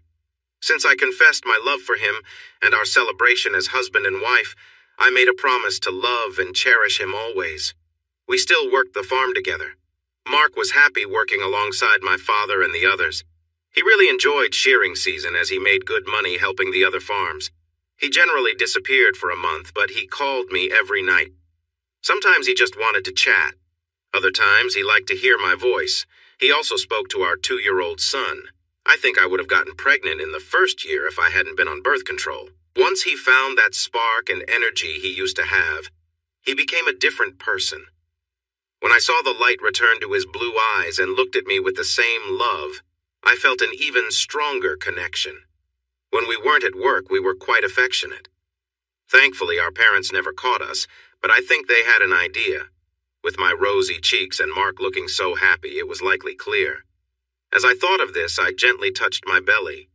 We already knew we were having a daughter. He nearly fell apart when we heard the news.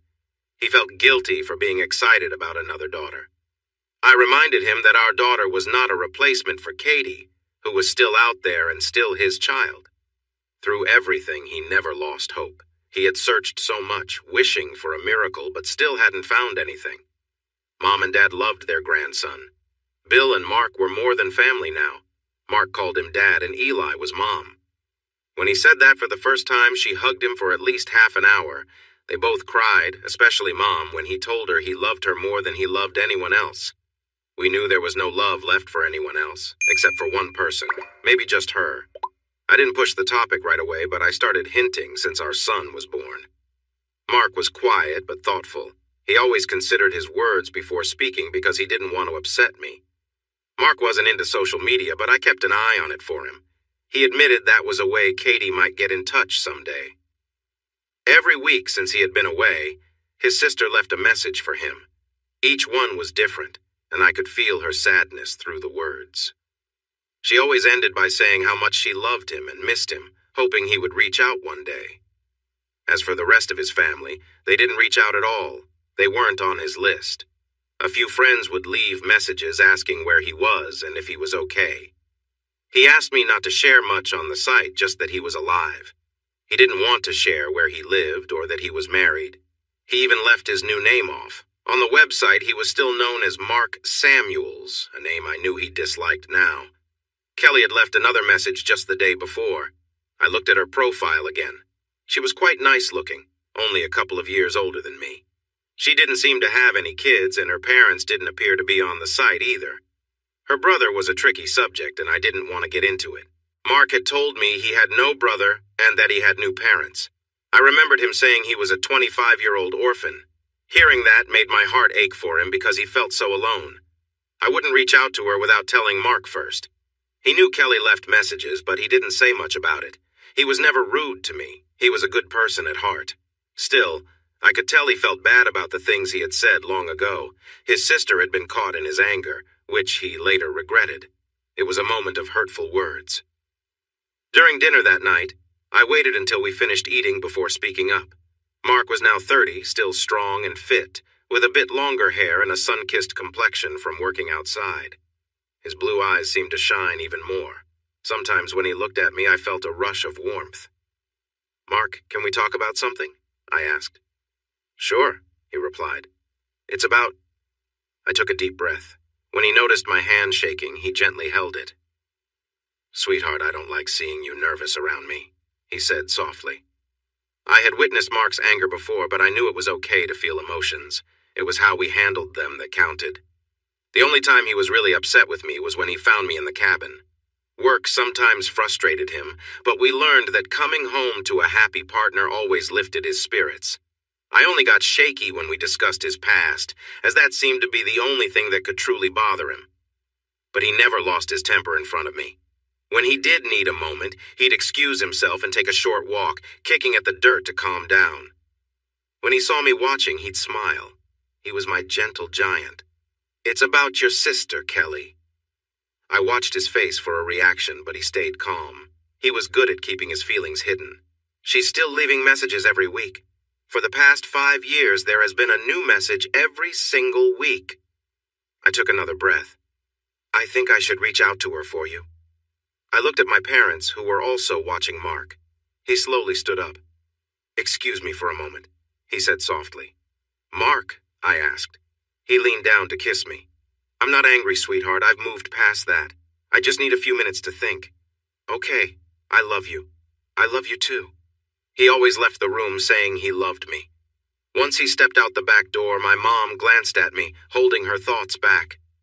She understood this could open old wounds for him, or even be difficult to handle. I was left wondering if things had really changed with Kelly. Maybe this was a chance for them to talk and figure out what had happened.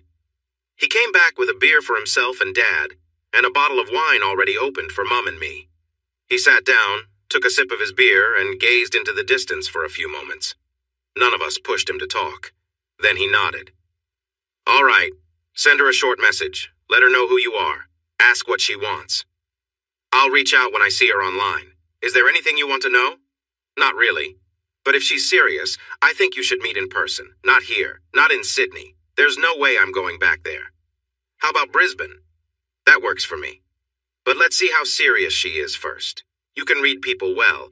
I can't face her myself." Is it all right if I contact her soon? Just like a Band-Aid. Quick and easy. I waited until the next evening to check if she would be online. When the little symbol turned green, I opened a chat window and started to type. Marks. Hello, Kelly. Kel Sam. Mark! Oh my gosh, I never thought. M. It's not Mark, Kelly. This is Catherine, but you can call me Kathy. I'm his wife. K. Mark's married? Oh, hello, Kathy. I guess you know who I am then? AM. I know you're his sister. Mark doesn't really use social media much, but he left this page for people to reach out to him. I've seen your messages to him. He finally decided to respond because he's curious about why you keep messaging him. He thought he had made his feelings clear. He had explained in detail what happened that day at their house, what he said, what he did, and what was said to him. He admitted that as time passed, he felt some regret about how he spoke to his sister. He still had no feelings for the others, but hinted that maybe one day he would reach out to her. M. Before I continue, Kelly, I need to know one thing. This will determine if we keep talking or not, so please be honest. What did you know about what happened? K. Honestly, not much, but I couldn't tell him because my parents threatened to cut me off if I did, but I wanted to tell him.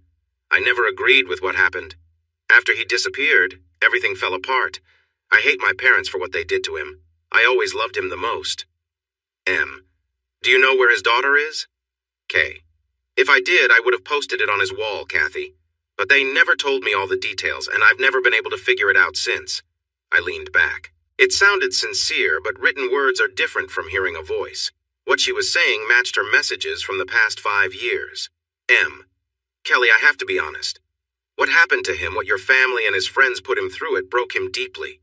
He was lost, barely hanging on for months. The only thing that kept him going was the hope of seeing his daughter, my parents, and later, me. K. He was feeling that low? She added several crying emojis. I could see how heavy it must have been for her to hear that. M. Yes, that's how far he was pushed. While I really want to believe you, I need to feel sure of both your regret and your love for him. That's why we need to talk. I need to hear it in your voice. Mark isn't ready to speak yet. Getting him to agree to let me reach out to you was a big step. K. But he agreed, right? That must mean there's some hope? M. There's a chance, yes, but my parents and I protect him fiercely. He's been through so much. I'm giving you my phone number, so please call me tomorrow evening. As I said, Mark isn't ready to talk yet, but I'm here to listen. Show me that you're genuine, and I'll speak to him about it. K. I'm really glad he has you, Kathy. Thank you for taking care of him and for loving him. M. He's a good man, and he loves me just as much. Here's my number. Call around 7 p.m. and we'll talk. K. Of course, I'll call. I've wanted to hear his voice again and maybe even see him. I've thought about this moment for years. Thank you, Kathy, for giving me a chance. I've saved your number and I'll call tomorrow. Logging off now so I don't bombard you with questions, but one last thing, please let him know that I still love him and that I miss my brother. M. I'll tell him, Kelly. Speak to you tomorrow. That night we lay side by side laughing together. Mark, who often called me sweetheart or sweet petite, had a playful sense of humor that I loved. Though he took a while to open up, he quickly became the warm, thoughtful partner I adored. For me, he'd always be my gentle giant or honey bun, a name that made him smile every time. For us, this bond was a refuge, a chance to share warmth and kindness that we'd both missed for so long. In that moment, as we lay close, I could see how far we'd come together, and it made me grateful for every part of this journey. Given that I was often quite excited, we definitely made a lot of noise. After we both enjoyed a special moment together, I cuddled against him like I always did, his hand on my stomach and mine on his. Your sister will call me tomorrow night, I said. That's fine, he replied, sounding very relaxed.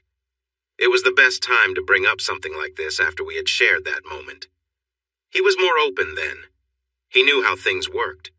After our time together, I could probably ask him for anything and he would agree. Although, I would do anything just to see him smile at me. I was still very much in love with my husband. I could tell he was thinking about it during breakfast the next morning. Our parents noticed too, but they didn't ask any questions. Before he left with my dad, he kissed me, told me he loved me, and reassured me that everything was okay. He wouldn't listen in on my conversation, but he wanted to hear about it after. Whatever I said, he would trust me and we would go from there. I felt a bit nervous as the time approached. I hoped I wasn't making a big mistake. Mark said he was as happy as he could be, even though someone was still missing. But he pushed that thought aside. He was focusing on the present and hoping for good things to come. There was no changing the past. At exactly 7 p.m., my phone rang. I didn't recognize the number, but I had a feeling I knew who it was. When I answered, I wasn't surprised to hear a shaky hello. When she heard my voice, she started to cry. I could feel for her because I sensed she was being honest. She loved her brother, missed him, and felt guilty about what happened. I waited for her to calm down before asking some basic questions about her life, allowing her to adjust to talking with me before we got into the details. "Can you tell me about that day, Kelly? The day he came to the house?" I heard her take a deep breath. I had never seen Mark so upset before. The anger in his eyes when he walked into the backyard to face my parents was shocking. My parents? Interesting choice of words. Oh, they are not his anymore, Kathy. I know he doesn't care for them now. His picture is no longer in their home. Dad still feels bad about not following through on his threat to take action. But the fear still lingers. Mark really frightened him. You know about that? I do. Mark is usually gentle, but some people can really push his buttons. She cleared her throat. We all knew about it, Kathy. He was always around. His name was Tony, but I never learned his last name. He and Sally were involved from almost the very beginning of their meeting. Our parents set it all up. Mark usually stayed home with Katie when Sally visited, so he didn't know anything. Whenever Mark did show up, Tony was visiting but was careful to keep his distance. Now, about that day. Mark walked in, but he seemed really upset. When Dad told him what happened, Mark just lost control. He hit Dad hard. Honestly, I wasn't shocked. I think Mark had wanted to confront him for a long time. The only reason he didn't hit Mom is that he would never hurt a woman. I knew Mark would have gone after Brian if he got the chance, but my older brother was too scared of him. That night, everything came out. Mark saw the family for who they really were, and then he called me a terrible person. He feels bad about that, Kelly. Truly. But I deserved it. I was part of it. I didn't mean to be, but I was. I never told him because I was scared of losing everything. I played a part in watching my brother's life fall apart because of cruel parents, a harsh fiancé, and a man who took her away. I never thought she would take Katie, but I knew our parents didn't really want Sally around. This was their way of pushing her out. They hardly ever cared about Katie, and it was almost like they were getting back at Mark for wanting to live his own life. Wow, your parents sound terrible, Kelly. I can't stand them now, she said quietly. They ran him off. And I helped. Kelly began to cry again. I let her take a moment to gather herself. What happened after that? Word about what happened got around slowly. It took time, but I helped spread the news to ease my guilty feelings. I shared stories about what they did to my brother. Once people saw that Mark was gone, they started to connect the dots. No Mark, no Sally, no Katie. Dad almost lost his job when his firm found out what happened. Mom's practice is struggling because her patients wouldn't see a woman who treated her son like that. Brian has already been through 3 divorces. We make sure each wife knows what kind of person he is. And what about you, Kelly? How are you holding up? I've carried this guilt for 5 years, Kathy. Every day I wish I could go back and tell him the truth, but I was too caught up in myself. We were close when we were kids. I felt he accepted me for who I was. But when he looked at me with such anger and called me a terrible person, I didn't blame him. After what he heard, I understood. I looked in the mirror and hated what I saw. Gradually, I pulled away from the family. When was the last time you saw them? I haven't seen my parents in 2 years. I haven't seen Brian for even longer. Dad's parents actually supported what they did. I haven't seen them since that night. Mom's parents, a different situation, at least when they were alive. They're gone. They watched from afar as their family fell apart. I doubt Mark knows they both left us within a year of each other 3 years ago. Nana always hoped she'd see him one last time, but understood why he left. They just wanted to know he was okay. He's okay, Kelly. I make sure of that, as do his kids, whether they are born or not. You're expecting? She whispered. 6 months along, we have a 2-year-old son and are expecting a daughter. She started to cry again. I couldn't blame her. She had missed a lot of his life. Kelly, I said softly, this will take time. I'm not sure Mark will want to talk on the phone. He said that if he agrees, it would be in person. Where are you living? He doesn't want that shared, but it's clear he's not in Sydney. He hasn't been back since he left. I get messages from old friends asking if I've heard from him. I always say no. Keep saying that. He doesn't want anything to do with them. I heard his closest friends knew about what happened. Let's just say the guys he used to play rugby with were upset about it. They just want to know he's safe. Let them know he's happy. Only tell those who are not involved or who don't know. I have a list of people he would prefer to avoid. Kathy, I'll do anything to see my brother again. I don't care what I need to do. I just want to hug him and say I'm sorry. I know after 5 years it might not mean much. It would mean a lot, Kelly.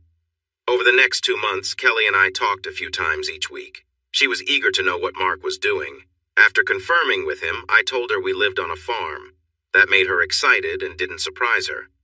Mark always loved working outdoors. My parents thought that kind of work was beneath us. I messaged her quickly when I was in the hospital, ready to give birth. To be honest, Kelly was very eager to meet Mark. She figured out to an extent where he likely was, but didn't ask after that first chat. She was being careful. Mark still hadn't talked to her, but he sent messages. He knew it was awkward for me, and he apologized each time. I also understood what he had gone through. I need to trust her, Kathy, he said softly one night just before I ended up in the hospital for our second child. I'm getting there, but she was involved. I still can't be certain. I kissed his forehead and assured him I understood. I'm glad I could talk to his sister. After I had our daughter and named her Michelle Catherine Smith, I was only in the hospital for a few days before I was able to go home. Both of my pregnancies had gone well, which I appreciated. I noticed how Mark was so caring towards our daughter, whispering promises that he would always be there for her. As I watched him look down at her, I felt tears in my eyes. I knew there were still some things inside him that hurt, but once Katie came home, I thought things would feel complete. 3 months after returning home, I asked Mark to sit down with me at the kitchen table. I must have sounded serious because he sat down almost shyly. It was sweet, and I chuckled as he gave me that smile that made his blue eyes sparkle. I took his hand and looked at him. Let's invite your sister to come visit, I said. Sure, he replied right away. I was surprised, and he laughed a bit. I think it's time, sweetheart. We can drive to Brisbane, and she can fly up from Sydney. We'll meet her at the airport and make a weekend of it. Are you sure? He gave my hand a gentle squeeze. It's time. Mark. I hadn't spoken to Kelly in a long time. I felt a bit guilty about it, but I knew that Kathy and my sister were getting along well. They had developed a friendship, and I sometimes listened in when Kathy put her on speaker. I was aware of what had happened in Sydney after I had left. Kathy and Kelly planned everything together. I thought driving would be a hassle, so we decided to fly from Longreach to Brisbane. This way, we would arrive before Kelly landed at the same terminal. Ely and Bill asked if we would take her back with us. I told them we would meet in Brisbane first and see how things went, then I might finally tell her where I was living. Once we set a date, I booked the flights. I knew traveling with a newborn could be a challenge, but I figured the flight wouldn't be too crowded. Kathy and Kelly kept chatting until the Friday before our meeting. I was there listening as usual when Kelly said goodbye. I love you, Mark. I cleared my throat. I'll see you tomorrow, Kelly. I heard her sniffle, and Kathy took my hand. I look forward to meeting you tomorrow, she added. Me too, my sister said softly. I have to go now. I felt nervous that night. After the kids were asleep, Kathy helped me unwind, and we shared some quiet moments together. I cherish my wife and loved seeing her happy. But there was a good reason why we wanted to feel close. She knew that having fun with her helped me feel relaxed. Once she had her fill, she cuddled into my side and softly said, It'll be okay, Mark. I promise. As we boarded the plane, I carried my daughter and held my son's hand. Kathy knew I disliked being away from her when I was at work. Every time I came home, I kissed my wife, hugged my son, and cuddled my daughter. I was grateful to work on the farm, so I rarely had to miss a day. I still went out occasionally for a couple of nights, but that was rare. Bill had one of the other guys do it more often now. We landed in Brisbane in the late morning. I had never been to Brisbane before, so it felt new to me. Kathy had visited a few times, so she would take the lead once Kelly arrived. My son Matthew was very well behaved during the flight. Michelle had slept the whole time against me. I noticed Kathy glancing at me often, our baby resting on my chest and our son sleeping beside me. "You want more?" she asked. "If you do, then yes, I do too," I replied with a grin. "But what about the farm?" "Mark, you can easily manage it with Dad. I love taking care of you and our kids. Once they're older, I can get back into it. Or we can try something new. What would Mom and Dad think? It will be ours soon enough. You know Dad has already mentioned that, right?" I nodded. Her brother, Chris, wasn't interested in the farm and had already been told. He was fine with it. "Dad is thinking about retiring soon. Farming is hard work. He wouldn't mind if we sold it and moved east for an easier life." "You sure?" "I'm just thinking, Mark. You're not the only one who thinks deeply." I chuckled and gave her a gentle kiss. "I love you to the moon and back," I whispered. "Only to the moon," she teased. "To the sun? Better." We waited in the arrivals area for Kelly's flight to land. Once it did, we moved toward the door where she would come out. Kathy took Michelle from me and held Matthew's hand as we waited for Kelly. The screen showed that the bags from the flight were being unloaded. That's when I started to feel nervous, holding Kathy's hand. "It's okay," she whispered. "I don't know how to react," I confessed quietly. "My advice?" I nodded. "Just give your sister a hug first, then let it out." I chuckled softly. My wife always gave good advice, and I trusted her. A few people came through the sliding doors before Kelly finally appeared. She looked around 2 times before slowly spotting me. She looked good, though a little pale compared to what I remembered. Her blonde hair was still very bright, and her blue eyes were just like mine. She was still short and slim. She approached us slowly, her bottom lip starting to tremble. I felt Kathy's hand on my back, gently guiding me toward her. She stopped right in front of me, looking up with nervous eyes. She seemed to shake a little, almost from fear. When I raised my hand, she flinched, which made me feel bad. But then I gently ran my hand around the back of her head and put my other hand on her back, pulling her close. When she started to cry, it got really quiet around us. My shirt quickly soaked up her tears as I leaned down to kiss the top of her head. There was no point in trying to say anything at first. She was too busy crying. I felt tears rolling down my own cheeks. I regretted what I had said before. I knew my sister wouldn't have wanted what had happened. She wasn't quite a victim like I was, but I understood her family's influence. Eventually, she leaned back, and I used my thumbs to wipe her cheeks. I bent down to kiss her forehead, which made me start crying again. I hugged her tightly once more. "I'm so sorry," she said through her sobs. I shushed her for now because I knew how sorry she was. We would talk later. For now, I kissed her head again and held her tighter. In that moment, I realized I had missed her too. When she settled a bit, I pulled back again and saw her smile slightly. "You look good, Mark. You're more tanned. Are you okay?" "No, not really, but right now, yes." I wrapped my arm around her waist and turned to my wife. "Kelly, meet Catherine, but she likes to be called Kathy, my wife. We've been married for a little over 3 years. And this is my son, Matthew. He's 2. And this is Michelle, our daughter. She's almost 4 months old." Kathy handed me Michelle and gave my sister a hug. Kelly started crying again. Kathy also had tears in her eyes. They were familiar with each other despite only chatting on the phone. Then my sister knelt down to greet my son. He looked up at me, unsure about her. I nodded and smiled, which encouraged him to hug her. Kelly cried once more as they embraced. After the introductions, Kelly turned back to me, looking for support. "You're staying at the same hotel as us. I took care of everything except your flight. 2 nights. I already got the rental car parked outside. We'll check in, settle down, and then talk." She hugged me tightly again. I softly caressed the back of her head and whispered, "It's okay, Kelly. I know everything. But we still need to talk." "I know," she whispered. "But I understand it wasn't you. Deep down, I know it wasn't you. You were the only one I truly liked in that family. It took me a long time to let the anger go." I gently lifted her chin so that she would look me in the eye. "I'm sorry for the things I said to you. I know I owe you that apology." "You calling me that made me see things differently, Mark. It was hurtful, but it was also something I needed, if you thought that about me." We got into the rental car, and after setting up the GPS, I drove us to the hotel. It wasn't a fancy place, but it wasn't cheap either with the savings I still had. Kelly had her own room next to mine. My son was on his best behavior, even for a 2-year-old. Kathy fed Michelle before I knocked on Kelly's door to see if she was ready to go out for dinner. As we pushed the stroller along, Kathy held my left arm. I looked at Kelly, and she signaled back with her eyes. She wiped her cheeks again, so I stopped to give her a kiss on the cheek. "It's okay," I said softly. "You should hate me. All I want is to hear your side, Kelly. From you."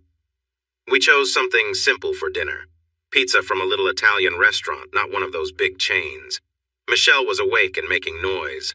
My son tried to be a little mischievous, but with just a look from me, he settled down. I ruffled his hair, called him a good boy, and he smiled while coloring the paper he was given.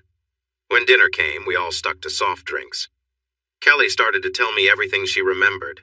Some of it I already knew. She talked about Tony, describing what he looked like and how he acted.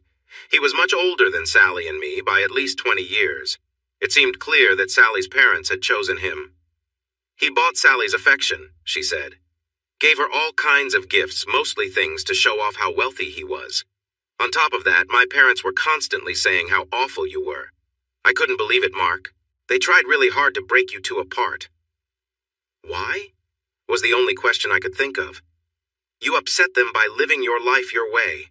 At least that's what I think. I never got a clear answer from them, just bits and pieces. They disliked that you didn't want their so-called gifts and wanted to make your own path. Not like Brian, who still relied on the family. And you?" Kelly looked down and then away. Resting a hand on her shoulder, she met my gaze. "I'm alone, Mark. I don't see my family. Most of my friends left once they found out what happened. It was a big scandal, Mark. A real scandal." I took a deep breath. "Do you know where my daughter is?" She looked like she might cry, so I pulled her close for a hug again. That confirmed it. She didn't know. If she did, she would have told me right away. "I've tried," she said between sobs. "I've done everything to find out. But they have kept quiet for 5 years. Brian must know something, but I haven't spoken to him in years." Then she laughed lightly. "They knew you hired someone to look after them. He wasn't very good at his job." "Great," I muttered. "The police interviewed us more than once about everything that happened. Mom and Dad downright denied having anything to do with your daughter being taken. Sally admitted to cheating on you, and that she left the country with Tony and your daughter." She laughed lightly. "He really dislikes you, Mark. I mean, he truly hates you. I hardly care about him, Kelly. He's not my problem anymore. What about Cheryl? I think she feels a bit sorry. After all, she did give birth to you. But she's not foolish. She knows the relationship is over. And Brian? He really dislikes you. It's hard to say who hates you more, him or Dad." "And how about you?" I asked gently. "I've missed my big brother. We always got along, even after you left home. At that time, I thought you were making a mistake. Your life could have been easier, but now I see why you did it. I respect that now." I could hear her sigh. "I've felt guilty for 5 years. I should have stood up for what I believed and told you the truth. But Dad and Brian scared me. They threatened to throw me out, cut me off completely, and take away the help they gave me. Dad showered me with gifts to keep me quiet. I've grown a lot in 5 years, Mark. I'm not the same person I was then." I sighed too, rubbing my sister's back, also comforting my wife as she snuggled closer. "Do you have an idea where she might be?" I asked. I can only guess. About Tony's voice, I couldn't place it, but I don't think he was American. If they traveled anywhere, it might be Europe. I don't believe he was English either. If he was, he spoke plainly. The thing is, I don't think Mom and Dad have ever cared about visiting Katie. They never came across as grandparents who were interested in her. I don't think they cared about anyone but themselves. I had a private investigator keep an eye on Sally's parents. Eventually, he asked them if they'd heard from her. They said she vanished without a word and had no idea we had split up. From what I learned, that sounds about right. "Do you trust them?" she asked. "They always liked me." "Yeah, I believe them, especially since he mentioned he was working for me. After that, they opened up a bit. Most of what they said wasn't helpful, but I enjoyed hearing some messages. I later called just to say goodbye. They wished me well and hoped I would find my daughter someday. Back at the hotel, Kathy and I put the kids to bed before she suggested I talk to my sister more. With the kids in the room, there was really no chance for anything else. She noticed my expression and chuckled. Wait until we get home, then my husband will see how much I love him. Did I ever mention how much I love you? I'm pretty sure you tell me at least 6 times a day, Mark. I might have to increase that number. Go talk to your sister. She needs her big brother. She squeezed me tightly. Can I suggest something? Sure. Why not invite her to the farm? Okay. I could tell my quick answer surprised her. She leaned back a bit, but the smile. I believe her, sweetheart. My sister didn't deceive me. I see it as more of a secret than a lie. I want to trust her. If she breaks that trust, she's gone from my life. It's that simple. That earned me a gentle kiss. I definitely want to talk more when we get home once the kids are asleep. I'm guessing afterwards, we'll be a bit more intimate. Yes, Mark. But only if we plan for another baby afterwards. We want to make that happen soon, right? Give me a couple of months to feel like myself again, and then yes, definitely. Before heading to Kelly's room, I made a stop at the hotel bar to grab a bottle of wine and a few beers. Knocking on her door, she opened it wearing a comfy robe and looking quite lovely. Her face lit up when she saw the wine. As we sat on her bed sharing our drinks, she leaned against me and we caught up. I shared everything that had happened, which brought on many tears. I didn't hold back. She wanted to know, and she needed to understand my struggles. More than once I held her as she cried. It didn't feel great to share, but she insisted I open up.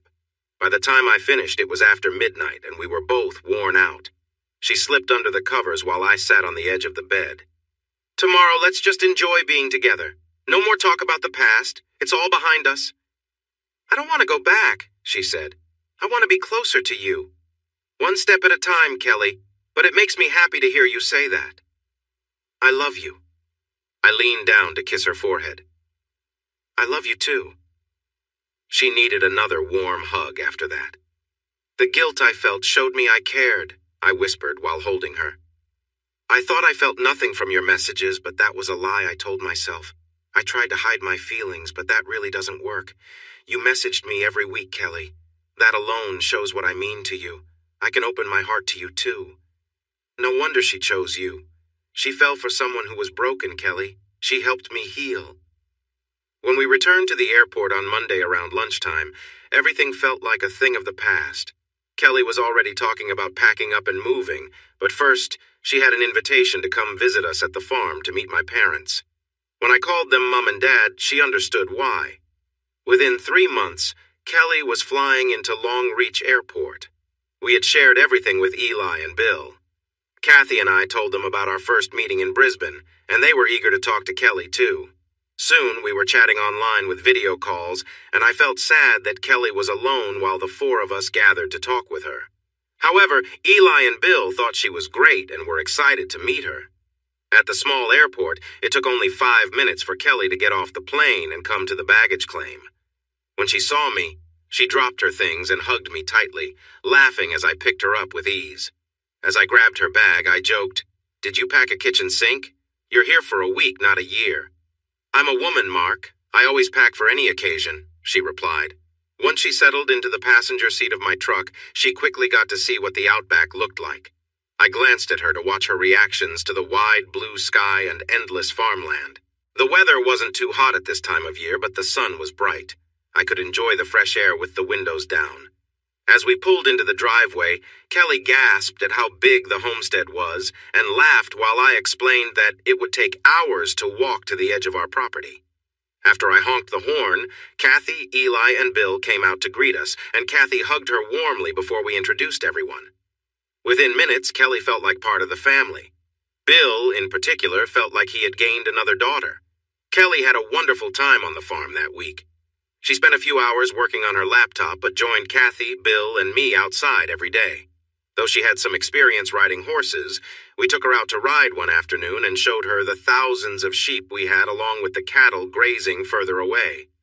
Kathy planned a dinner in Long Reach on Friday night for us to meet some friends, and Eli and Bill happily offered to babysit again, so Kathy and I could enjoy a quiet evening. Kathy seemed to have a plan. She introduced my sister to one of her friends, Jim, who was single. I knew Jim well, and he was a great guy. They hit it off quickly, and by the end of the night, my sister was clearly smitten. I exchanged a glance with Kathy while the two were chatting as we got ready to leave. "You set that up," I whispered. "She mentioned wanting to move closer," Kathy whispered back. "I thought I'd give her another reason besides her handsome brother." When Jim kissed my sister, the smile on her face after they parted suggested that she would be visiting often. After saying goodbye on Sunday when she flew back to Sydney via Brisbane, I stopped at the RSL and ran into Jim. He was a bit shy at first. "So, your sister Mark. What about her?" I asked, keeping my voice steady. I was ready to have some fun with him. "She's single, right? She wouldn't have kissed you otherwise, Jim." I looked at him closely. "Do you like my sister, Jim?" He looked even more uncomfortable, making the others laugh. "Well, yeah, she's nice." "You think my sister is nice, Jim?" He met my gaze and smiled. "Yeah, Mark. I've never met a girl like her before." "Did she give you her number?" He hit his forehead with his hand, and that made everyone laugh harder. I sighed. "Hand me your phone, then. Seriously, have you never tried to ask a girl out before?" He almost dropped the phone as he pulled it out of his pocket. I saved her number, then returned it to him. "Jim, if you hurt her feelings, you'll regret it." "Yeah, Mark, of course." He rushed outside, likely trying to call her right away. I looked around the room, and soon we all burst into laughter. He came back half an hour later wearing a smile that suggested something exciting. 8 years later. Mark. I checked my watch. "Kids, if you think I'm leaving without you just because you're taking your time, you figured out quickly that I will carry you to the car if I have to." Michelle was the first to come down the stairs, looking as sweet as ever. She was a lot like her mom in many ways. Ricky, 2 years younger than his sister, followed with his big school bag weighing him down. Matthew was last, moving slowly as usual. At 10 years old, he was already getting into trouble.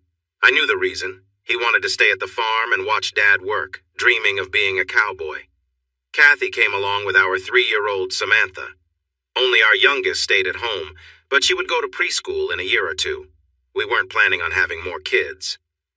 After our 4th, I decided it was best to stop. My wife insisted I needed regular checkups. "Sometimes you look at me and I worry I might get pregnant again," she would tease. Once everyone was buckled into the car, I drove them to their primary school, where they were in different grades. Kelly was there to greet me as usual, along with her 2 kids. She moved to Longreach 6 months after meeting Jim.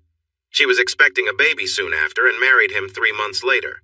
It was a quick romance, but she had fallen in love, just like I had.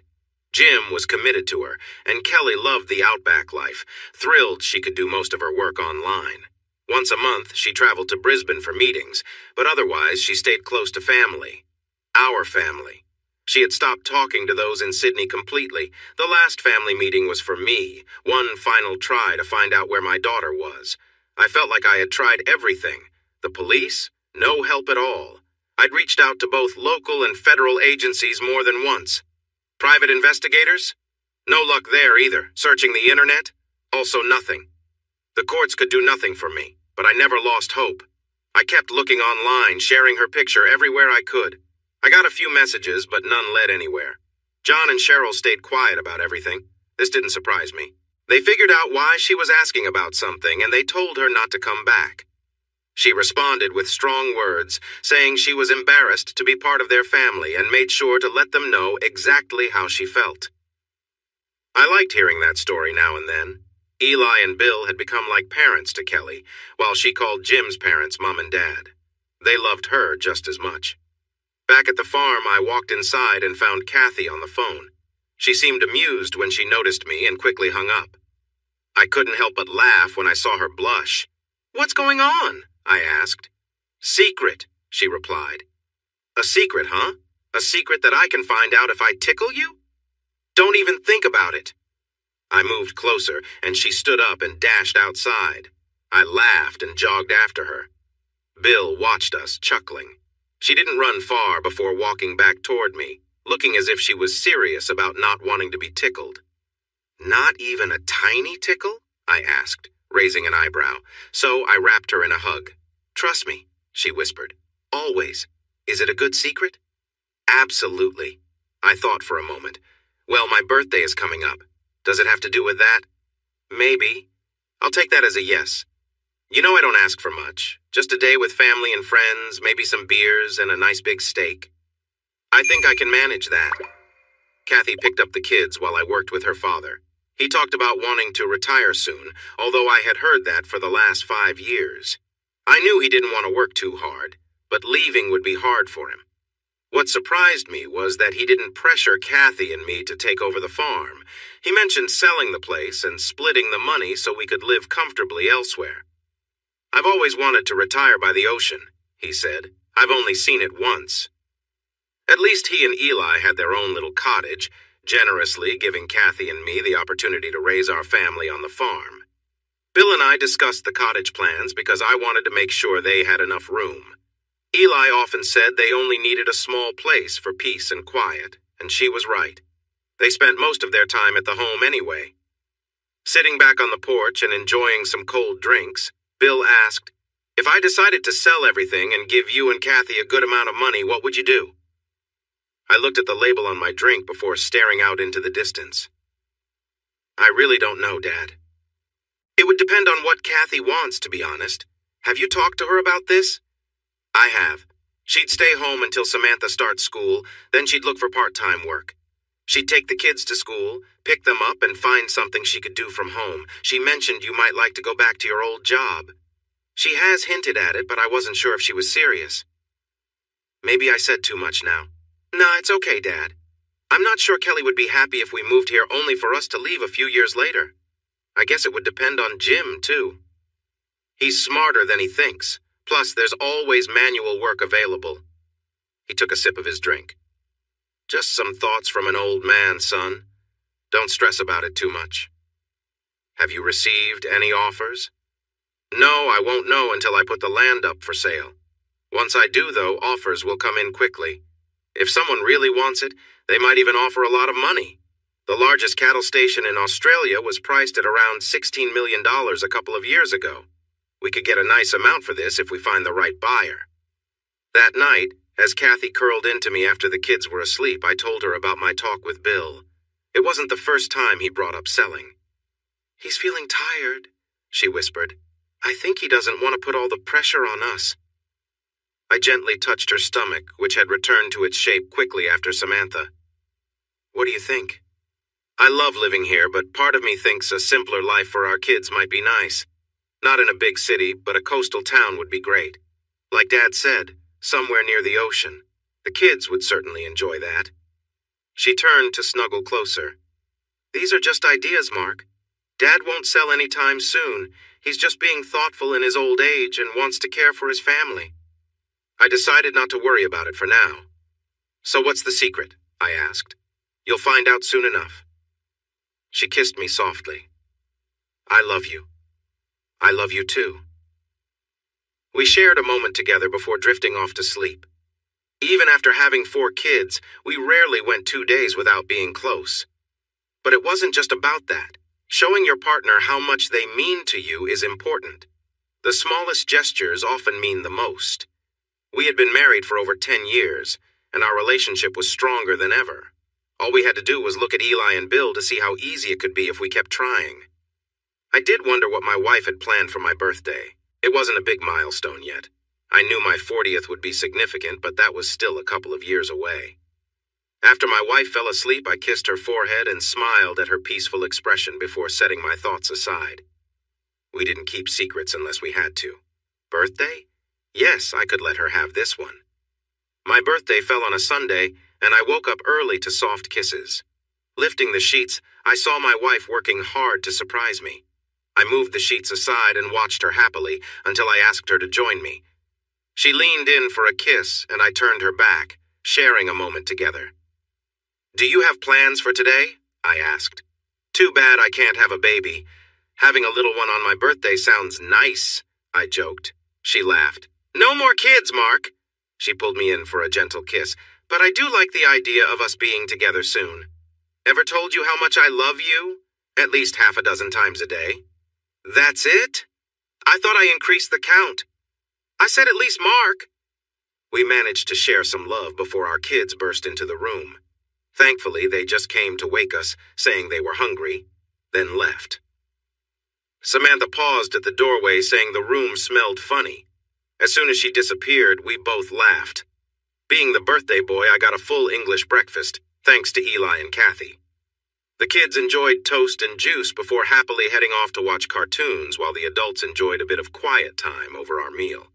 Samantha ended up on my lap, occasionally asking for a small spoonful of baked beans.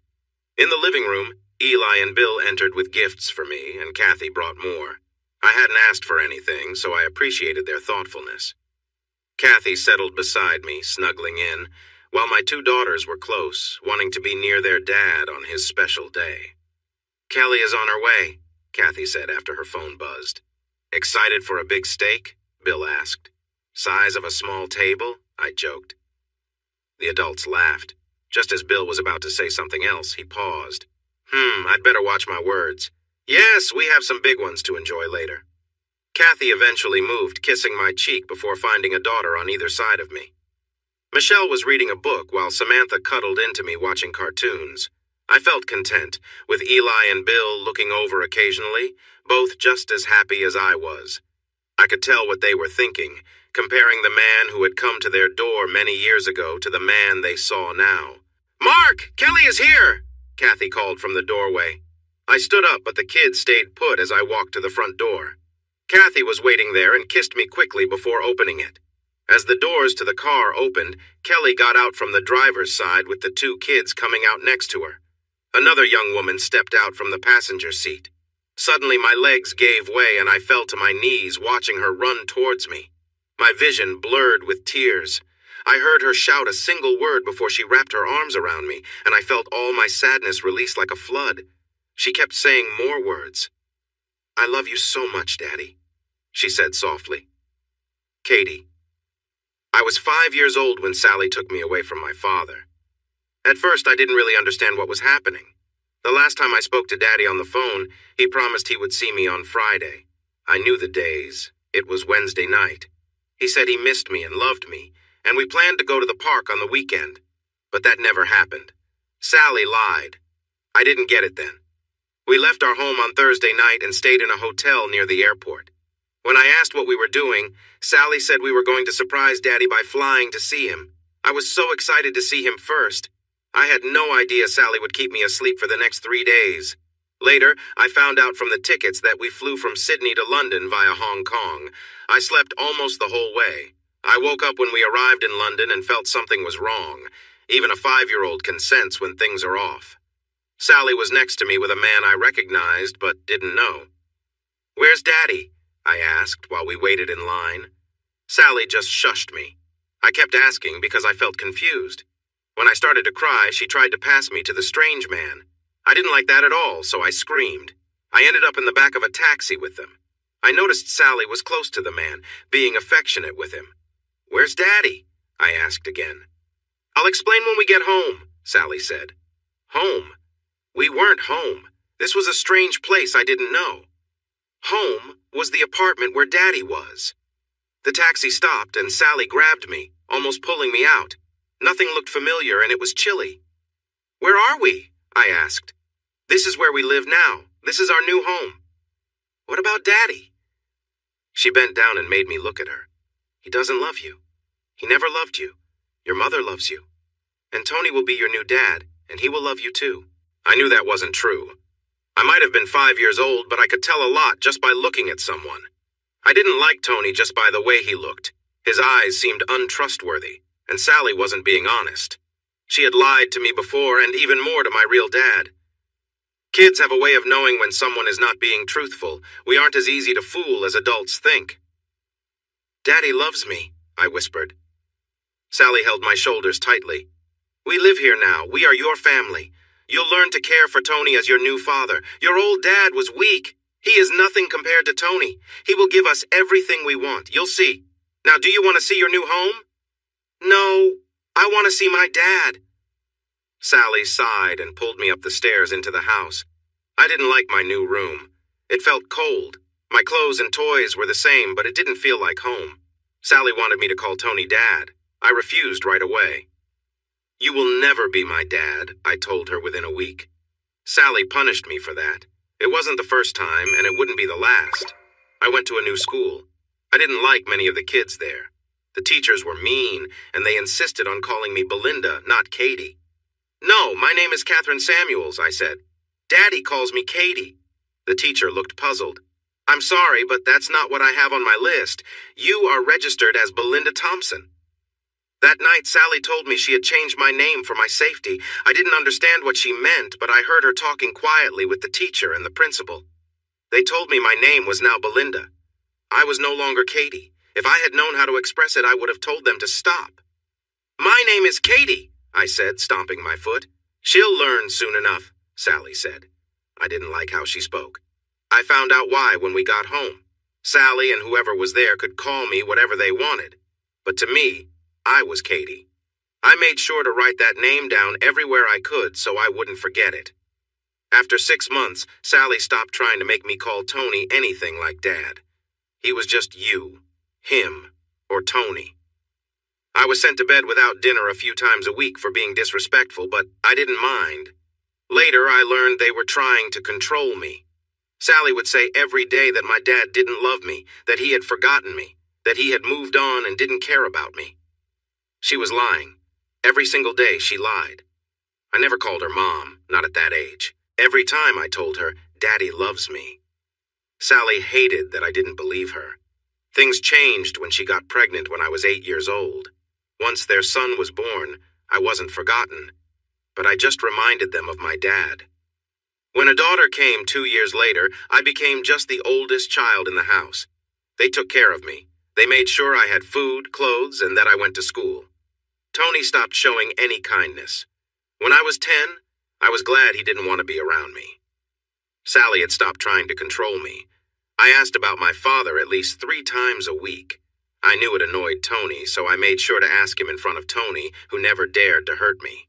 I sometimes heard them arguing, especially one fight right before my 11th birthday. "Just send her back to Australia," Tony shouted. "She's my daughter. I'm not sending her back to that man," Sally replied. "Deal with her or I will. She's 10, and I get less respect from her than from the people I work with." "My daughter is not a bad person, Tony. Don't call her that." There was a pause. Then Sally said softly, "Maybe we should just send her to that boarding school, honey. Will that make you happy?" "I'm not wasting money on her. You handle it, Sally. I'm tired of this." I smiled to myself at the top of the stairs. I was getting to him. Good. On my 13th birthday, I hurried downstairs for breakfast. "Tony," I muttered. He grunted in reply. "Good morning, Sally," I said cheerfully. "What did you call me?" I pointed. "That's Tony," I pointed again. "And you're Sally." "I am your mother. You will call me that?" I laughed softly. "Yeah, and what a wonderful one you've been. So the same question. Where's my father, Sally?" She slapped me hard. It hurt a lot. My eyes filled with tears, and I stumbled back a bit. Even Tony seemed surprised, the newspaper rustling in his hands. "You ungrateful girl," Sally whispered. "All we've done is try to give you a better life." I rubbed my cheek with my hand. "Where's my daddy?" I asked quietly. "I know what you did, Sally. You took me away from him." "That's it. No birthday celebration for you. You don't deserve it. You don't deserve anything," she said angrily. "Fine by me." I enjoyed the look of shock on her face. I had known that word for a while, waiting for the right moment to use it. I heard a chair scrape as Tony stood up and moved closer. I looked at him, hoping he saw my anger. "If you touch me, Tony, I'll go straight to the authorities." I started to cry, making up an awful story about Tony. I surprised even myself with how vivid it was. Tony's face turned pale and he sat back down, knowing I was serious. Everything I said was a lie since I hadn't let him touch me in years, but I needed to make my point. "You terrible girl," Sally said quietly. I turned to her. "Just like my mother, it seems. This is how it will be, Sally. I won't go to boarding school." "I remember that talk. Did you know I heard what you said?" Her face turned even paler. She had lost her sun-kissed color over the years. "You send me away and I say your husband is the kind of man who wouldn't last long in jail once they find out what he did. I will stay here until I finish school. Then I'm leaving to find my dad. I promise you that. I should have left you there, Sally said softly. For the first time I could remember, she seemed completely worn out. Yes, you should have. I've never forgotten, and I'll never forgive you. I looked back at Tony. He leaned away from me. If you do anything to keep me from going home, Tony, I will go straight to the authorities. I will share all the details needed to see you in trouble, and I'll make sure my mother joins you. He looked like he was going to be sick. I was 13 years old, and I felt like I had both of them in a tough spot. What Sally didn't realize was that I learned how to stand my ground from the best. My own mother. That was the one thing she did well. I kept a journal from the time I could write properly. When I got my own computer, I made an online diary, writing letters to my father almost every day. Now that I was older, I saw how Sally and Tony would leave me out. I was left behind when they went out with the other kids. I didn't mind. They took care of my needs, and Tony was smart enough to give me some pocket money. It all went into a bank account. I didn't have many friends, just those I could trust with the secrets of my life. The ones closest to me called me Katie, not Belinda. 3 of them knew my whole story, and soon enough I was spending a night or two each week with them. I'm not sure if Sally noticed I was missing. I feel like she didn't care by the time I was 14. I got a job as soon as I could, working at a fast food place, making sure to keep my grades up. That was one thing Sally couldn't complain about. Sally still went to her meetings. It was one of the few times she said something nice to me. By then, Tony barely spoke to me. I ignored him right back. We both liked it that way. As for my siblings, they seemed to be innocent victims. I barely knew them, to be honest. Tony made sure I had little to do with them, while I kept to myself. And as I got older, I wasn't home enough to spend time with them. I had no idea if Sally was influencing them. It wouldn't really matter. I thought Tony was waiting until I turned 18 so he could push me out. Growing up, I had social media, but I promised myself not to look for my father until I was old enough. When I turned 15, I started my search. The only problem was I didn't even know his first name. He had always just been Daddy to me. This meant I needed to find my documents. Mom kept everything in a box. One day when they were out, I took what I needed, including my passport. Luckily, it still had time left for me to return to Australia when I turned 18. My father's name was Mark Samuels. Sally had done some wrong things. I quickly figured out that my father wouldn't have signed some of the papers with his name on them. There were many Mark Samuels on social media, and the best place to search was Facebook. After weeks of trying, I couldn't find him. He must have set it to private, I said to myself. I had asked Sally what happened when she took me away from him, but she told me it was none of my business.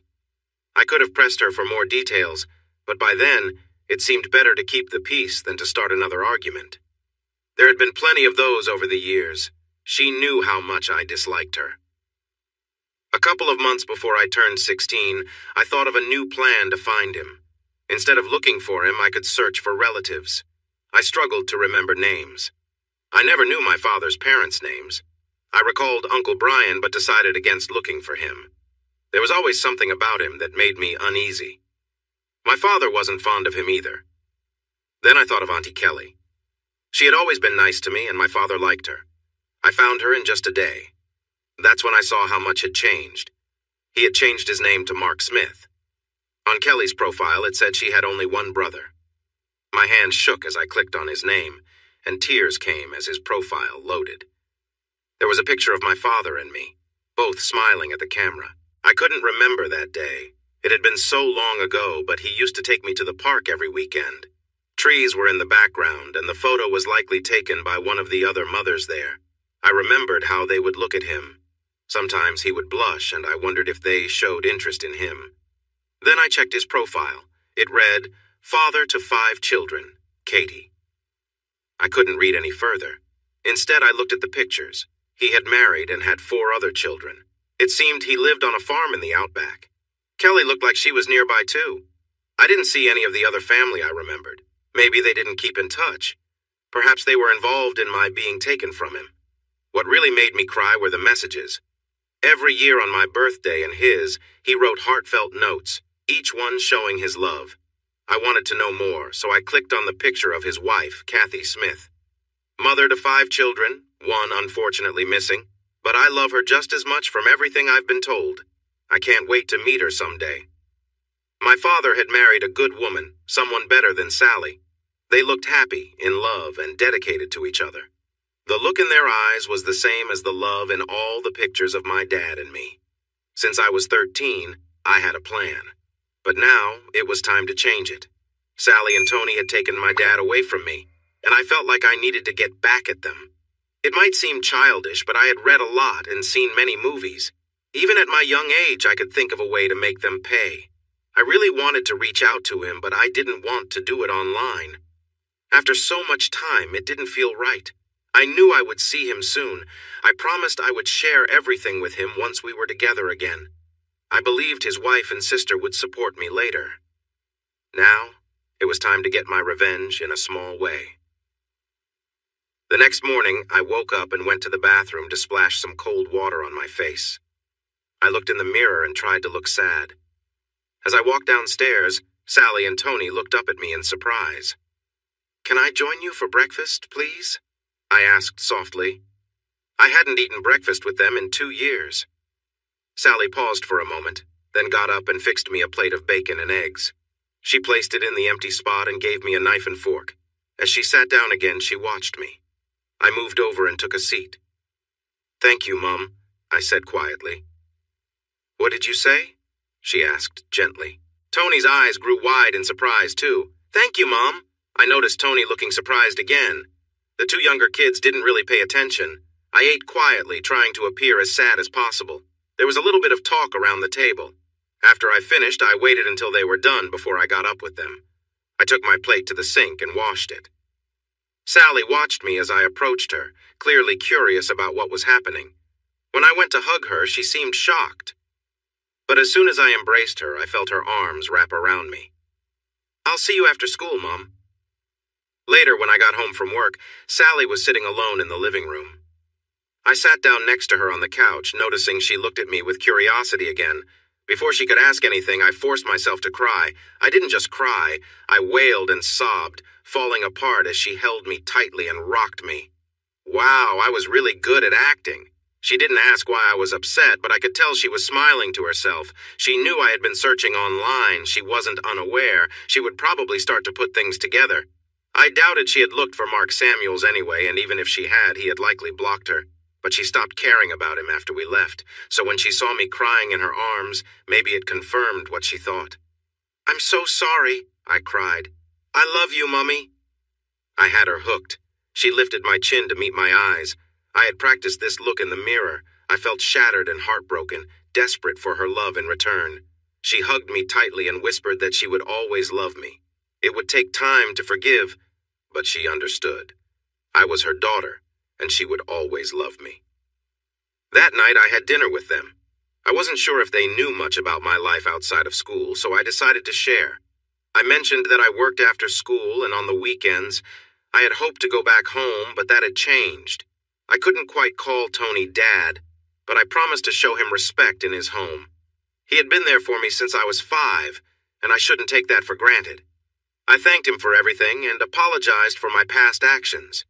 It took time for them to believe me, but within a month, I had Sally fully convinced. She had her daughter back. As my birthday approached, we started going out together whenever I had time off. I received invitations to family events. Tony's parents came to visit and met the real me for the first time. I kept some distance from my siblings because I didn't want to hurt them with my plans, but I tried to be a good big sister by helping with their homework and playing games. I knew my mom was convinced, but Tony still had doubts. I had gotten used to listening in on conversations, and a couple of months after I turned 16, I overheard one. "I'm just not sure about this new Belinda," he said. "For over a decade, she's been gone. I know she didn't like me at all back then. She didn't even seem to like you. And now, just like that, she's a well-behaved young woman." I heard my mother laugh softly. "Honey, don't you get it? She found out about her father. He cut me off years ago, and I have no idea what he's been up to, but he might not even be around anymore. She's realized how alone she might be if he's not in her life, or maybe he's moved on and forgotten about her. Honestly, I don't care about him. I have my daughter back. I can forgive her for the past because I see love in her eyes for me again. Are you sure she's not just playing us? I still remember everything she said. I know the past still hurts, but there was no mistaking her sadness in those early weeks. She realizes she did us wrong and has apologized to me several times. You know she said the same to you.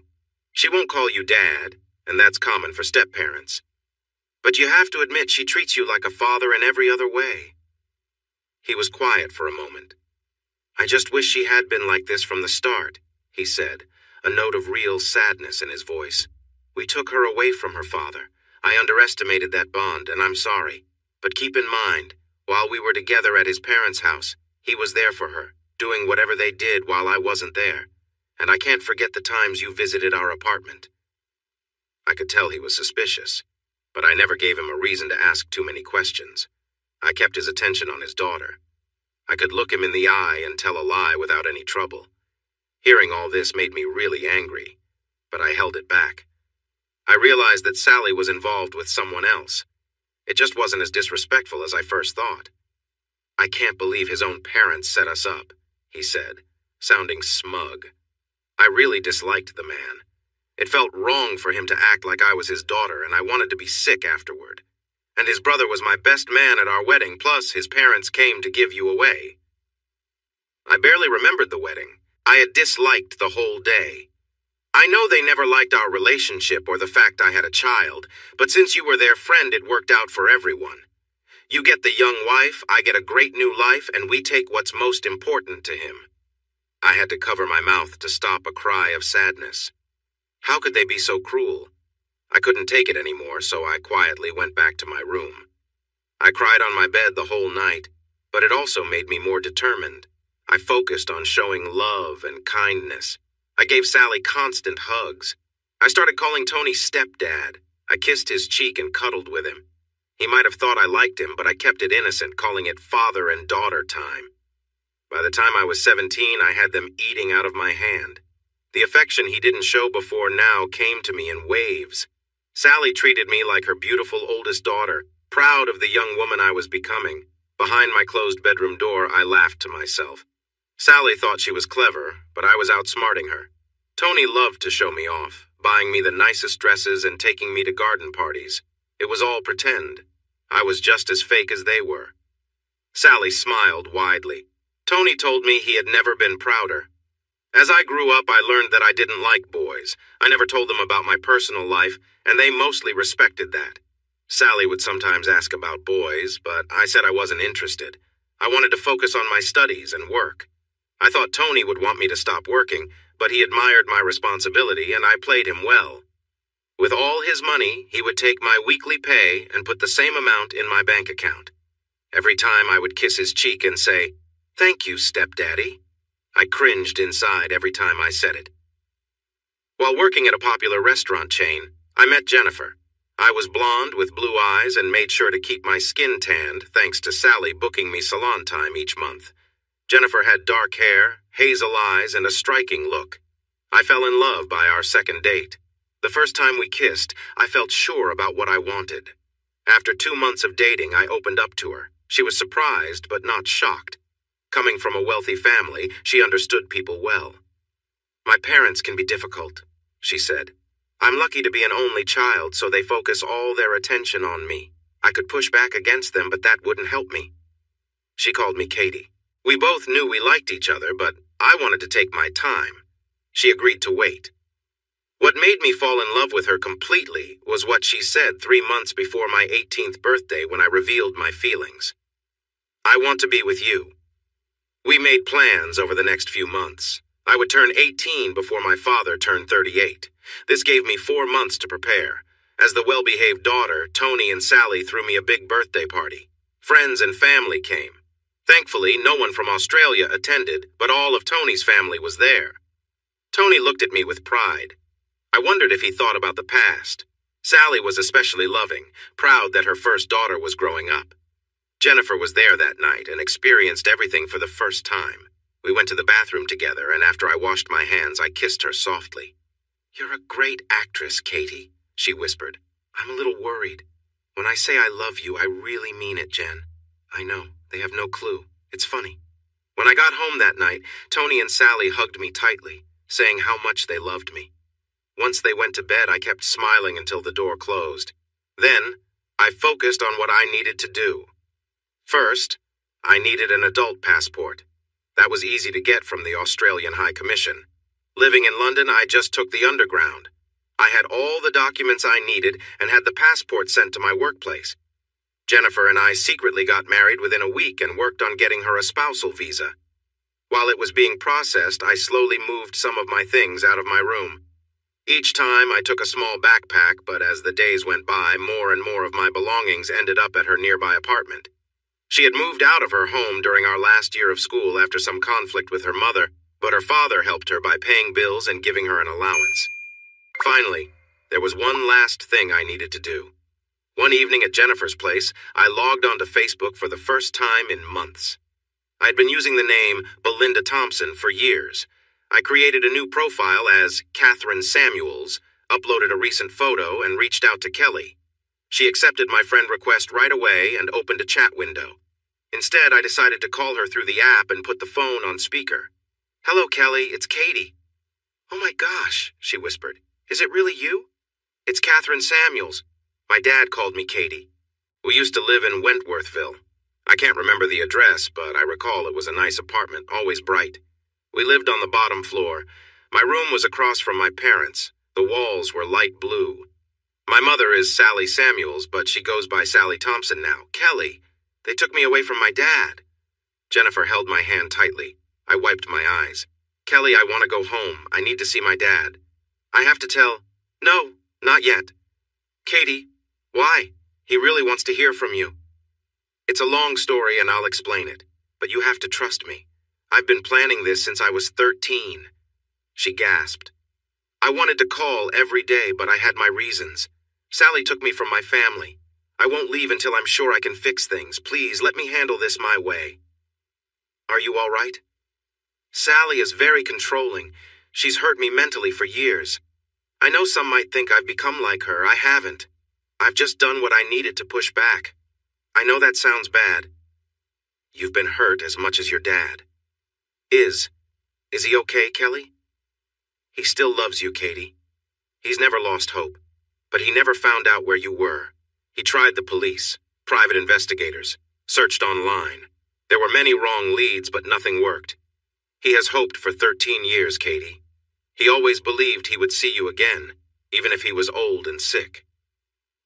That made me break down, and Jennifer held me as I cried. "What's your plan, Katie?" I told her. Kelly asked when I wanted to come back.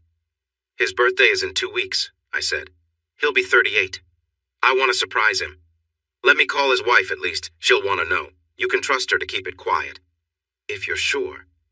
They don't like keeping secrets from him, but this one will be worth it. I've already booked my flights. I'll send you the details. I can get to Brisbane, but from there. Once I have the details, I'll arrange flights to Longreach. That's not a problem. One more thing, Kelly. I'm married to a woman. Her name is Jennifer." I gave Jennifer a little nudge.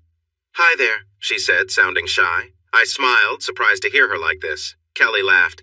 "Now that's a lovely English accent. Hello, Jennifer, I'm Kelly." "Nice to finally talk to someone from back home. I can't wait to meet your family, especially your dad." "I know everything, of course. Well, as long as his daughter is happy, he'll be glad to meet her wife." The next week and a half felt very slow.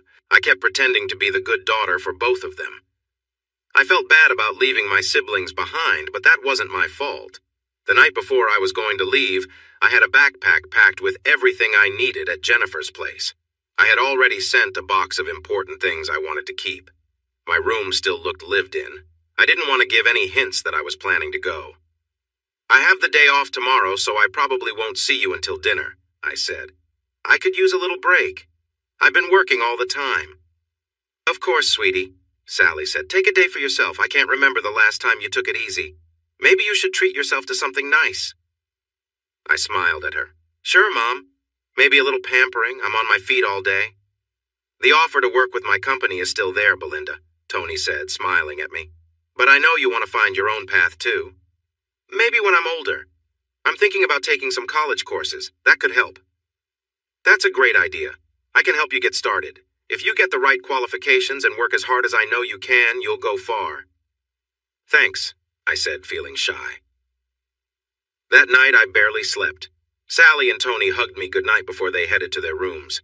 I hugged Sally for a long time, wanting to tell her my plans for the next day, but I let her go, told her I loved her, and watched her smile before she closed her door. I was only taking a small bag with me the next day. My alarm went off at the time I knew the house would be empty. I made sure everything was clear, took one last shower in the house, got dressed, grabbed my backpack, and checked one last time to make sure I had everything. I left behind the gifts I had received since I was 15 and had changed. As I walked downstairs, I placed my keys on the kitchen table. I didn't leave a note. I didn't feel they needed any explanation from me. As I stepped outside, I heard a horn beep. I closed the door behind me and saw Jennifer waiting in a taxi. "Our things are in the back," I asked as I got in next to her. She kissed my cheek and nodded. "Next stop, London Heathrow then." I had an Australian passport, and Jennifer had a British passport. I had taken her last name, so I was Belinda Williams on my passport. The flight was through Singapore, and it was only during the landing into Brisbane that I started to feel nervous. More than that, Jennifer had to comfort me as I cried a little. I was finally so close after a long time. My phone lit up with messages from Sally as we went through immigration, wondering where I was. I could sense her worry, probably thinking I had gone missing or something worse. I felt a small sense of relief. I ignored the messages and focused on getting through the border guard. They looked at my documents first, then checked hers. The visa was correct, and after answering a few questions, we passed through. We collected our bags and saw Kelly waiting for us. There were tears as we hugged. "I remember you being so small," she whispered. I had grown to 5'8", but still stayed slim. Jennifer was 5'10", tall for a woman.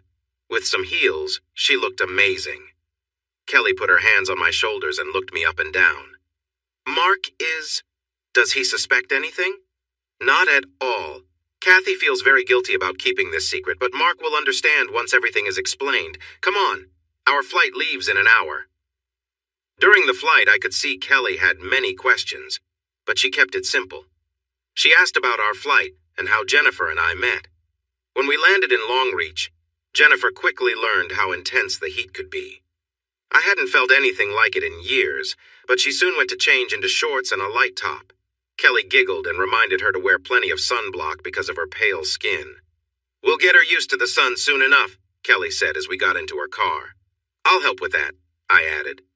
Kelly smiled. Jennifer gave me a knowing look. She didn't take me back to her house, worried that her 2 kids might find out. Instead, we booked a hotel since we had arrived a couple of days early to recover from jet lag. "Get some rest, and we'll head to the farm on Sunday. Katie, you're coming with me. Jennifer, you'll go with my husband. We'll go together so you won't miss too much." The night before I was to see him, I couldn't sit still.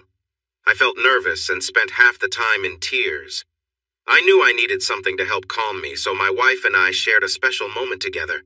At first I felt overwhelmed, but then I remembered it was a new experience for us both.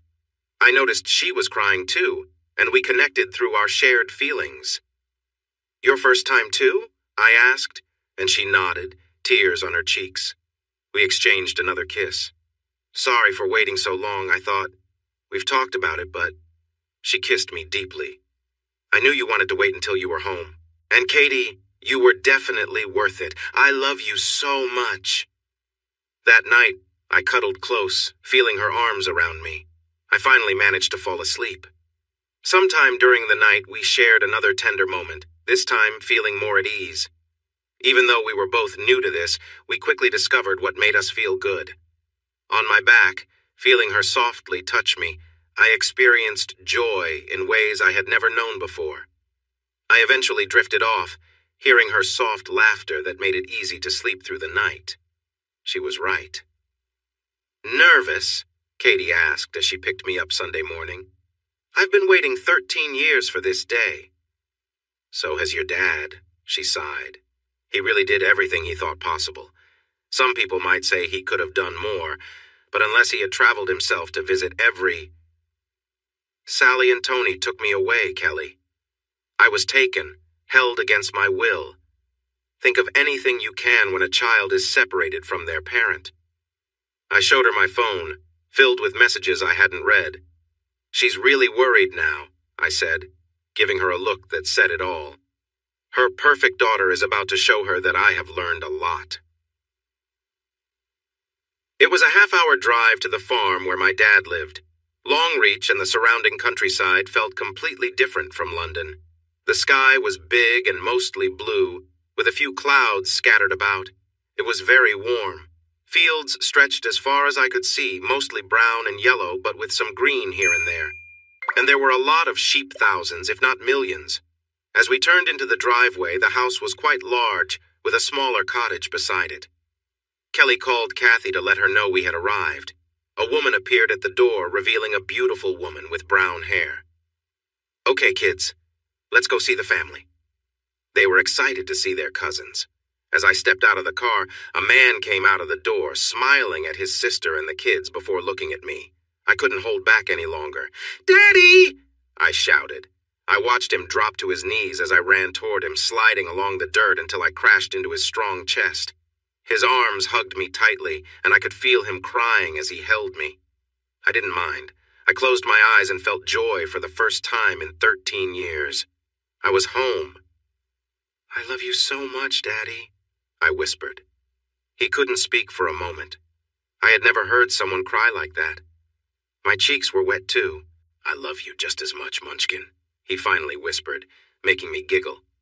That had been my childhood nickname. He leaned back, wiping his eyes with my sleeve. I'm home, Daddy." I kissed his cheek and hugged him tight again. "I'm home." That made him hug me even tighter. I closed my eyes and cherished the feeling of being held by my dad again. After a moment, he calmed down, clearing his throat and gently stroking my cheek before showering my face with kisses, causing me to giggle again. "I've missed so much," he whispered, "so very much." "No, you haven't. I made sure you didn't." He stood up, helping me to my feet. Clearing his throat again, he looked at his sister. "You found her?" Kelly pointed at Kathy. "You too?" Kathy was crying, and my father held her tightly, thanking her many times before he did the same to his sister. "She found us, Mark," Kelly said. "But we can explain everything later. I think you should introduce some people." He took my hand and pulled me close. "Katie, I want you to meet my wife, Kathy. We've been married for over 10 years. These are our children, your brothers and sisters. Matthew, Michelle, Richard, who prefers Ricky, and Samantha. Kids, this is your sister, Katie." Samantha was an adorable little girl. Ricky was shy but very kind. Michelle looked just like her mother, and Matthew was a little version of his dad. I hugged each of them tightly, and then Kathy hugged me for a long time before she softly said, "Welcome home, my long-lost daughter." He took my hand again and introduced me to 2 more people. "Katie, this is my mother Eli and my father Bill." When I glanced at him, he shook his head. "It's a long story. These people have shown me more love since I've been here than I got in 25 years before that." They hugged me warmly. "Welcome home, dear," Eli said. It felt so genuine. While Bill hugged me, I saw Eli hug my father, and he was emotional in her arms. The love between them was clear. I understood right away why he called them Mom and Dad. My wife had arrived during the introduction, standing back to let the family reconnect. Dad then noticed she was next to Jim and his niece and nephew. "Who's this?" he asked. Pointing to my wife, she walked towards me and took my hand. I looked at my dad, and his smile was instant. "Dad, this is my wife, Jennifer. Jennifer, this is my father, Mark Smith. He's been waiting for this moment for 13 years, just like I have." "My little girl is married?" he whispered, and I could feel his emotion. My wife and I hugged him tightly. "Only so she could join me here, Dad. We're going to do this right, with my true family." "What about yours, Jennifer?" he asked. She shrugged.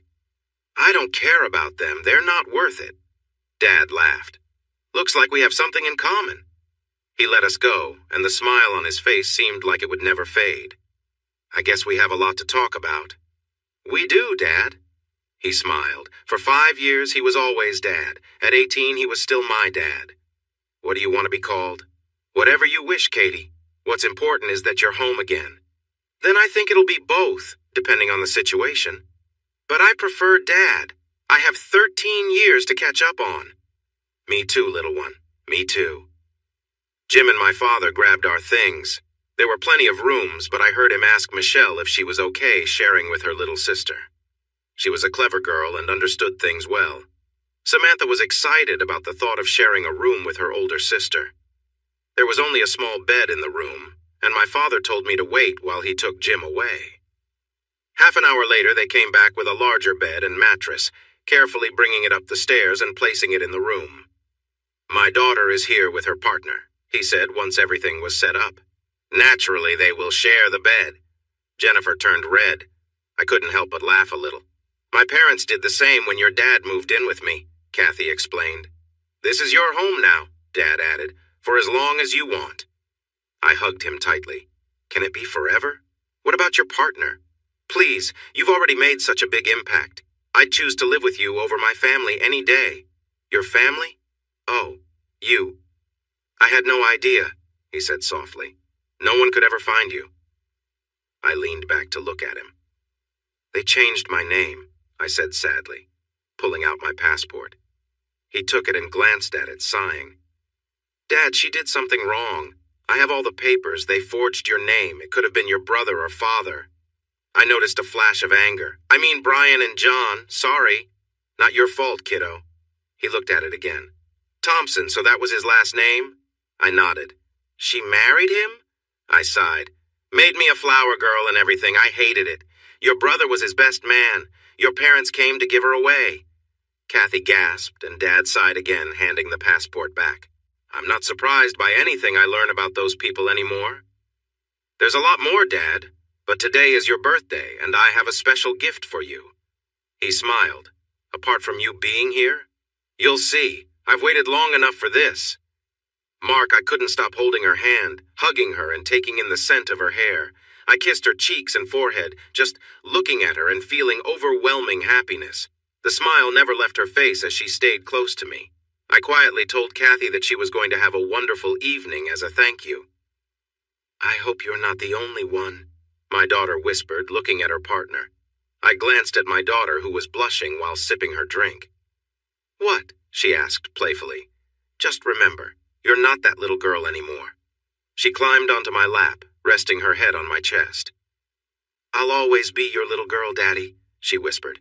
"I made sure to bring everything that shows how much I missed you. They're just photos. They mean a lot to me. I can picture it all. You were always with me, Daddy, in my heart." "Me too, sweetheart. Thinking of this day kept me going sometimes." She looked at me knowingly. She understood what I was saying. I kissed her cheek. "I won't tell you how hard it was. Just know you kept me going." Each day I woke up thinking about seeing my daughter again. We ate around noon, and the steak was as big as promised. I hardly touched any drink, wanting to enjoy every moment. Jennifer was beautiful. No surprise my daughter loved her. She was funny and sharp, but also had sweet moments. Her love for my daughter was clear. It didn't matter to me that my daughter loved a woman. What mattered was her happiness and that her partner was kind. That's all a parent wants. We talked easily for hours. Katie played with her siblings and cousins, likely wishing she had been around more. Matthew adored her.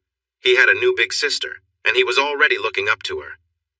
By evening, my 4 kids with Kathy had all taken to Jennifer. Everyone liked her. As night came, the younger kids were sent to bed. The rest of us gathered in the living room, with Kelly and Jim choosing to stay with their parents for the night. "Daddy," Katie said, cuddling next to me, "we have a lot to discuss, but there's one thing I need to do tonight." "What's that?" "I need to talk to someone." "How?" I asked carefully. "I have my laptop in my bag. Your TV looks like it can connect to the internet. It has a camera. I want to see her reaction when I tell her the truth. She only knows I've been gone for a few days and has been calling me a lot, along with Tony." She looked at me, seeing the tears in my eyes. "I'll probably need help after this, Dad. I don't like who I had to become to handle everything. I've done some difficult things. You'll get all the support you need. They hurt us both in different ways. Kathy's family helped me heal, and now your whole family, including your wife, will help you too." She waited for the right moment, which was morning in the UK. She asked us to stay in the kitchen while she prepared everything. I didn't watch, but soon I heard a voice I hadn't heard in 13 years. I froze, feeling my fists clench. Kathy placed a comforting hand on my shoulder. There were only a few people who could upset me that quickly. "Belinda, we've been so anxious. Where are you? Tony and I have reported you missing." "Hello, Sally," my daughter replied coldly. "Just a moment. There are some people you should meet." That was my signal to join her. I walked into the living room and sat next to my daughter. She leaned against me and I kissed the top of her head before turning to look at the screen. I hadn't seen her in a long time. She had clearly changed her appearance in a big way. She didn't look good at all. I remembered Sally as a young, beautiful woman, but I could barely recognize the woman on the screen. Her eyes widened in surprise. I stayed silent. "Mark," she whispered. Kathy came in next, sitting beside Katie. She leaned over to give me a kiss and then kissed Katie on the cheek. Jennifer arrived shortly after, choosing to sit on the floor between Katie's legs where my daughter played with her hair. Eli and Bill sat next to Kathy and me while Kelly and Jim stood behind us. The look on Sally's face was shocking. "Meet my family, Sally. This is my daddy. You took me away 13 years ago and—" "Stop it!" Jennifer shouted. "You don't speak now. You will listen. Then you will forget about Katie." I thought for a moment that Sally would end the call, but I remembered how she was. She would try to persuade, manipulate, and even intimidate. As I was saying, you took me away 13 years ago. You and Tony. How does it feel to have that hurt you caused come back to you? Oh, I love you so much, Mom. I'm so sorry for being so rude. Oh, I love what you've done to me. She made some kissing sounds.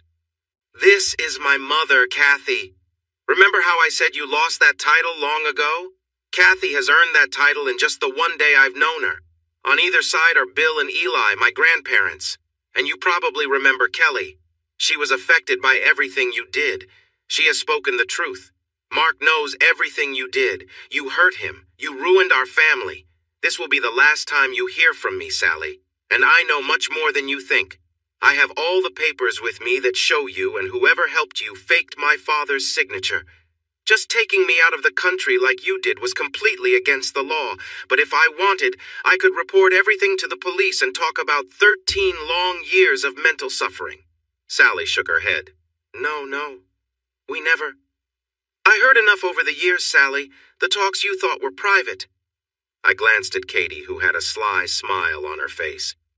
I heard all the things Tony said about me over the years. And here's the funny part, he was actually right.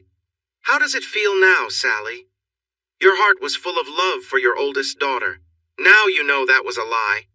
I've disliked you since the day you took me from my daddy. I disliked Tony from the moment he came into my life. You've hurt my dad in such a bad way. I don't just dislike you.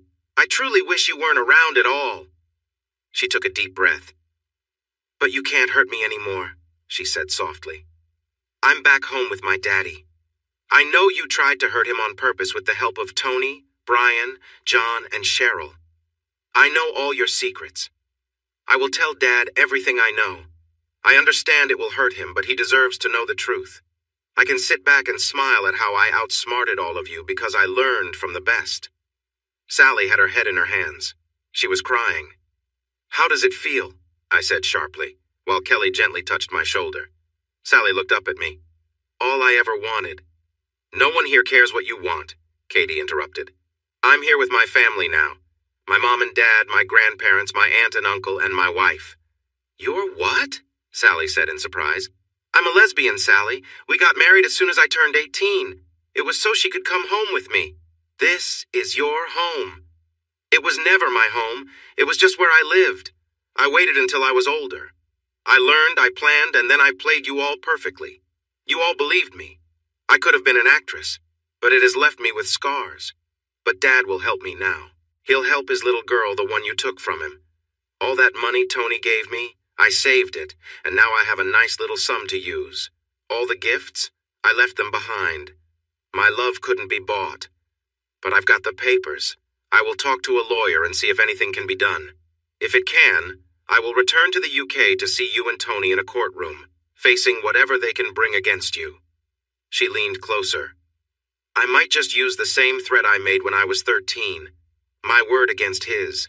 You know I'm a good actress, Sally. Who do you think they'll believe?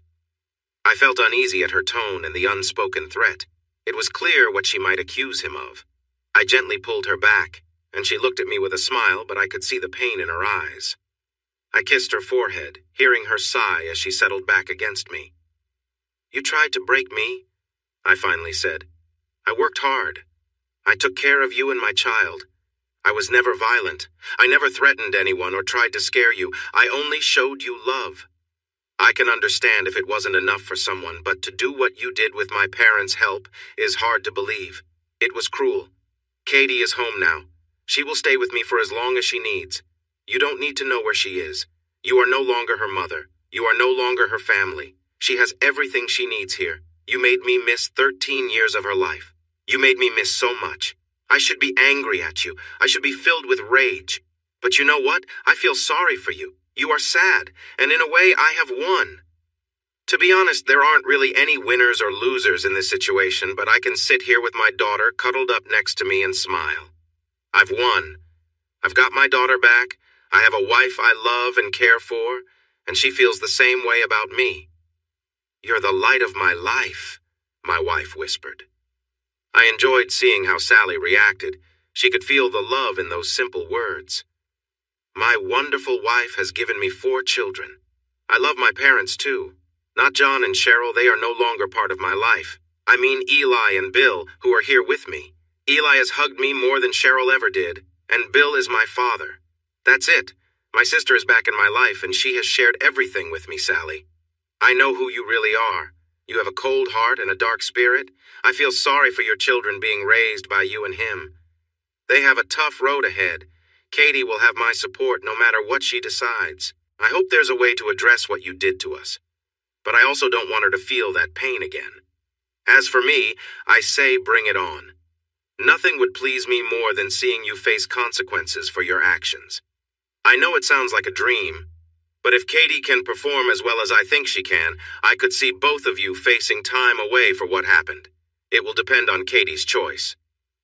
Get ready for a surprise visit, Katie warned. I looked around. Does anyone else want to say something? I have a lot to say, but it's no use, Kathy replied. You're not the only one who has won, Gigi. Gigi? Katie asked. Gentle giant, I said softly. This made her giggle and snuggle closer to me. I shut my eyes and kissed her forehead. Love you, Munchkin. I love you, Daddy. When I opened my eyes, I saw Sally's face. She looked sad and upset. I should have enjoyed the moment, but she seemed so low. But more importantly, broken.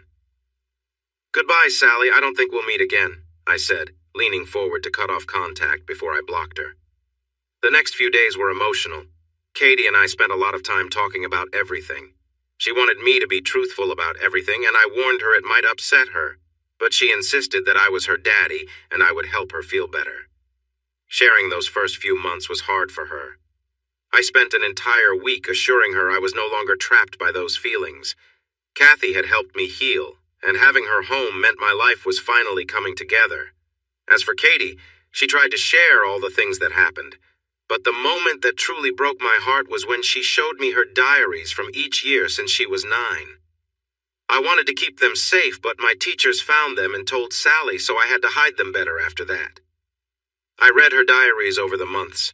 They weren't daily entries, but I would lie back on the bed with Katie snuggled next to me, and she would explain certain moments as I read. There were tears from both of us at points. Then came the time when she was 15, when she discovered my presence. Dear Daddy, I found you! My goodness, I can't believe I actually found you, and you still care about me. Sally has been saying for years that you stopped loving me. She even wished you were gone, but you're here, and you have a new family. But you haven't forgotten me. I'm 15, Dad. I'm too young to travel across the world to find you, but I'm clever. Smarter than Sally and Tony think. I've learned from her how to act, how to treat people, and how to get what I want. I've paid attention, Dad. I'm going to be better than Sally. I'm going to feel bad about what I need to do, but I have to do it. She hurt you deeply, Dad. She hurt me too. I dislike her. I really dislike her, but I have to set that aside for what comes next. I need to make her feel just a little of the pain she caused you and me. That means I will have to become someone different for the next 3 years. I have a plan in my mind. I'm not sure if it will work, but I've watched Sally closely for years. I wish I could send you a message right now, Dad, to tell you how much I love you, how much I miss you, and that I'm hurting just like you. But we'll be together again soon, I promise. 3 years will be tough for both of us, but I need to do this for us. Love you so much, Katie. Her last note was the day before she left. Dear Dad, I look in the mirror and see someone I hardly know. In many ways, I am like my mother. I really did learn from her. The only person who has helped me through these past 18 months is Jennifer. She's the light of my life. I know there will be 2 unforgettable days for me. The first was marrying my wife. The second will be the day we see each other again, Dad. I'm already dreaming about that moment, wondering what it will be like. I often get emotional as I think about it with Jennifer while we're at her place. I'm in the house I've lived in since I was 5. Sally and Tony have no idea what I'm planning for tomorrow. They still believe I'm the perfect daughter who loves her mother dearly and cares more for her stepfather than for you. Gross. I honestly don't know how I've gotten through this sometimes, Dad. It's been really hard, but I had to keep the plan in mind. This has to hurt, as much as I know it hurt you. I don't really care about Tony, but it has to hurt Sally. For 3 years, I've shown her nothing but love and kindness every single day. She has no idea what I'm about to do. My things are ready at Jennifer's. She's arriving by taxi tomorrow morning. The house will be quiet. Tony will go to work. Sally will take the kids to school before meeting her friends. I do feel a little sorry for the kids, but it's Sally and Tony's doing. They can say what they want about me when it's all over. I look around this room and see things meant to win my love. But that never worked, Dad. I try really hard to remember my childhood, but it's been so long that the memories are fading. What I do recall is laughter and the park. It was simple, but I remember you pushing me on the swing and helping me spin around. You'd chat with other parents while I played with my friends. Some of the other mothers seemed to like you, Dad. Sometimes I wish you were with one of them instead of Sally. This will be my last note, Dad. Tomorrow, my wife and I will fly to Singapore briefly before heading to Brisbane. Auntie Kelly will meet us there before we continue to Longreach. Then, on Sunday, I will see my dad for the first time in a long time. I'm crying again, Dad, but it's all right. I'm crying happy tears. I won't have to lie to myself anymore. I will be free. My wife will be with me as I finally see my real family after so long. I know I'm going to be very nervous. I hope our first meeting is everything I wish it to be. I'll see you soon, Dad. I love you so much. I've never stopped since the day I was taken. It's my love for you that kept me strong. Your loving daughter, Katie Therapy, helped me a lot. I really needed it. Dad joined me after a while to talk about what happened. The therapist was worried after I shared everything I'd been through, but seeing the genuine love between my dad and me eased those worries. We talked about our feelings and worked through everything together. I continued going to sessions every couple of weeks, but my dad was very strong. Kathy, Eli, and Bill had been his therapists long ago. I never pursued any legal actions against Sally and Tony. After our last talk, Dad didn't think about them again, although he offered support if I wanted to confront them. It took a while, but therapy helped me move on, and I eventually forgot they existed. Since they have no way to reach us, we haven't heard from them at all. Kelly still hears news from Sydney. John has passed away from a heart attack 2 years after I came home. Kelly told my dad, and he barely reacted. It was like hearing about a stranger. It didn't mean anything to him. Cheryl is already with a new partner, supposedly the man she had been seeing for a long time. Brian is single and struggling to help support 3 ex-wives, and he's close to becoming an alcoholic. The farm was sold for a lot of money. My grandfather retired and moved to the northeast coast with my grandmother, buying a small house in a retirement community. Dad, Mom, my brothers and sisters, Jennifer and I, Kelly, and Jim all moved nearby, although we settled into a larger town not far away. Dad found a job again as a civil engineer, just like before. Mom surprised everyone by saying she would be a stay-at-home mother but would do some part-time work. Jennifer and I? We moved in next door. Kelly, Jim, and my cousins. Dad and Jim bought 3 pieces of land and made sure our homes were built just how we wanted them. Even though Dad had enough money that he didn't need to work, he liked to keep busy. He would always be home by 6 in the evening at the latest. He told his company that if they ever gave him too much work, he would quit right away. The memories of the past still affected him. Kathy would never do that to him, though. She cared for my father deeply. Jim also started his own job, making sure he worked close to home because he was devoted to Kelly and their kids. My grandfather finally retired by the ocean, which is what he wanted. It was a Saturday. Dad was packing his kids into their minivan. They were good kids, well-behaved, and polite. Matthew was now 15, like a younger version of my father. Michelle was beautiful. She would have to be careful when she started dating. Ricky was still shy, but discovering his own personality. Samantha was just too cute for her own good. Dad spoiled her a bit. In a way, he was sharing moments with her and Michelle that he missed while I was growing up. Sometimes he would look at me, and I could see a flash of sadness in his eyes. We would share a long hug, reminding each other that everything was okay now. I couldn't go a day without seeing Dad, and I hugged him as often as I could. There were 13 years of hugs to catch up on. As for Jennifer and me, we packed our car with our 2 young boys. Each of us had given birth to one. We used special methods to have the kids, but Jennifer joked that my father could have been the one to help her after I had our first. He has great genes, she joked. I laughed at that. When she brought it up during our next visit, Kathy couldn't stop laughing, especially watching my father turn red as Jennifer explained why she thought it was a hilarious idea. "I've never had a man before," she said playfully. "Only the fake stuff." "Jennifer!" I exclaimed, feeling embarrassed. "That's my dad." "I'm sure he's seen things like that before," she replied with a grin. Kathy laughed even harder, leaning next to my father, who was blushing deeper. Then he looked at me. "Your wife is a handful sometimes. Is she not getting enough love at home?" "I assure you she gets plenty, Dad. Want to know details?" "No, I've heard enough already," he replied. I felt the heat in my cheeks again. Kathy continued to laugh. I guess we hadn't always been the quietest family. We sometimes overheard them too, and I was just happy my father made Kathy so joyful. "Jennifer, thank you, but I had a small operation after our 4th child." Darn. There goes that idea. "Trust me, Jen, he would just look at me and then I could feel the baby moving," Kathy said. "He needed to take some steps to help us out. Using condoms isn't fun and the pill makes me feel off." It was a short drive to the beach where we would meet our grandparents. No surprise that our grandfather was already in the ocean. He loved to swim early in the morning and again in the evening. The waves were good enough that he might even try to surf a bit. Dad had liked surfing when he was younger, so he showed his dad some moves, while Jim and Matthew also had their own boards. We were getting together just because we were family and enjoyed each other's company. Living together at the farm was great. Jennifer and I went to university at home and found jobs that let us work from there, too. Anyone who complains about being with their partner all day probably isn't happy.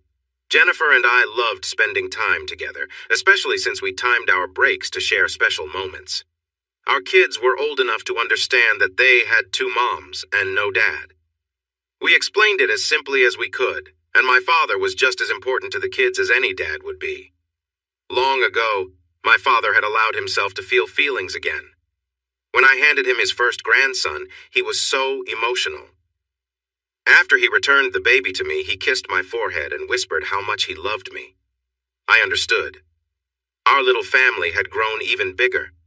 It was a beautiful spring day. The weather was warm, but a cool breeze from the ocean kept us comfortable. Almost everyone jumped in the water for a swim before gathering back on the beach. A cricket bat and a tennis ball came out for a game. We set up a barbecue to cook some food. We opened snacks to share around, and no one really had drinks. We didn't need them. Dad put on a shirt and shorts, took my hand, and then took the hand of his wife as we walked away from the others. After a few minutes, we cuddled up against Dad, who we loved dearly. Mom loved him so much that sometimes you worried about what would happen if anything ever changed. My love for Dad was strong, too. My wife joked that she sometimes feared she would wake up and find me next door snuggled with Mom and Dad, as I often did at the farm. Kathy thought it was cute, a way to make up for all the times I had missed Dad's hugs after a bad dream, or the cozy mornings when I would wake them up with tickles. We paused, taking in the sight of the ocean, standing quietly as we listened to the waves crashing on the sand. A gentle wind blew sand against our legs. "I love you both so much," my father said gently. I don't know how to say it perfectly. The truth is that you both gave me a reason to live. You took a man who was lost, Kathy, and helped him heal with all the love you shared. Your love for me helped you too, Munchkin, just as my love for you helped me. He took a breath. I have too many best days to count. The first best day was when you were born, Munchkin. I remember promising to do my best for you and give you a good life.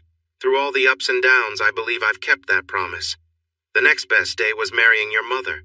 I hope I made her proud. She kissed his cheek. You've done so much more than that, she whispered, her voice shaking a little. After that, seeing my sister again after 5 years, we both felt a weight lift off our shoulders. We remind each other that everything is okay now. We are family again. The woman I see now is so different from the one I grew up with. Then the best days came with the birth of my other 4 children. Honestly, my heart feels so full every time I walk into a room and see them all together. Other best days, reuniting with my first daughter, and every beautiful day since. No matter how difficult things can be, I remember who is waiting for me at home. He kissed my cheek. My firstborn. He kissed my mother lovingly. The love of my life, he said softly. I love you, Daddy, I whispered, kissing his cheek. Then I walked back to my wife, who met me with a gentle kiss. I turned to look at my father and his wife. I noticed how he brushed his fingers over her ear and gently touched her cheek. The look they shared showed a deep love for each other. The kiss they exchanged. It was clear how much they cared for one another. I snuggled into my wife. Watching my parents didn't feel strange. It was just 2 people who were still very much in love. Eventually, they noticed us watching, and both laughed as Kathy rested her head on his chest. I love you too, she said silently, looking at me. It was hard to tell if she meant one thing or the other, but it was probably both. Taking my hand, my wife guided me back towards our family. Hey everyone! Thanks for watching. Don't forget to subscribe and turn on notifications so you won't miss any of the exciting stories we have coming up. What do you think about the characters in this story? Let us know in the comments. We'd love to hear from you.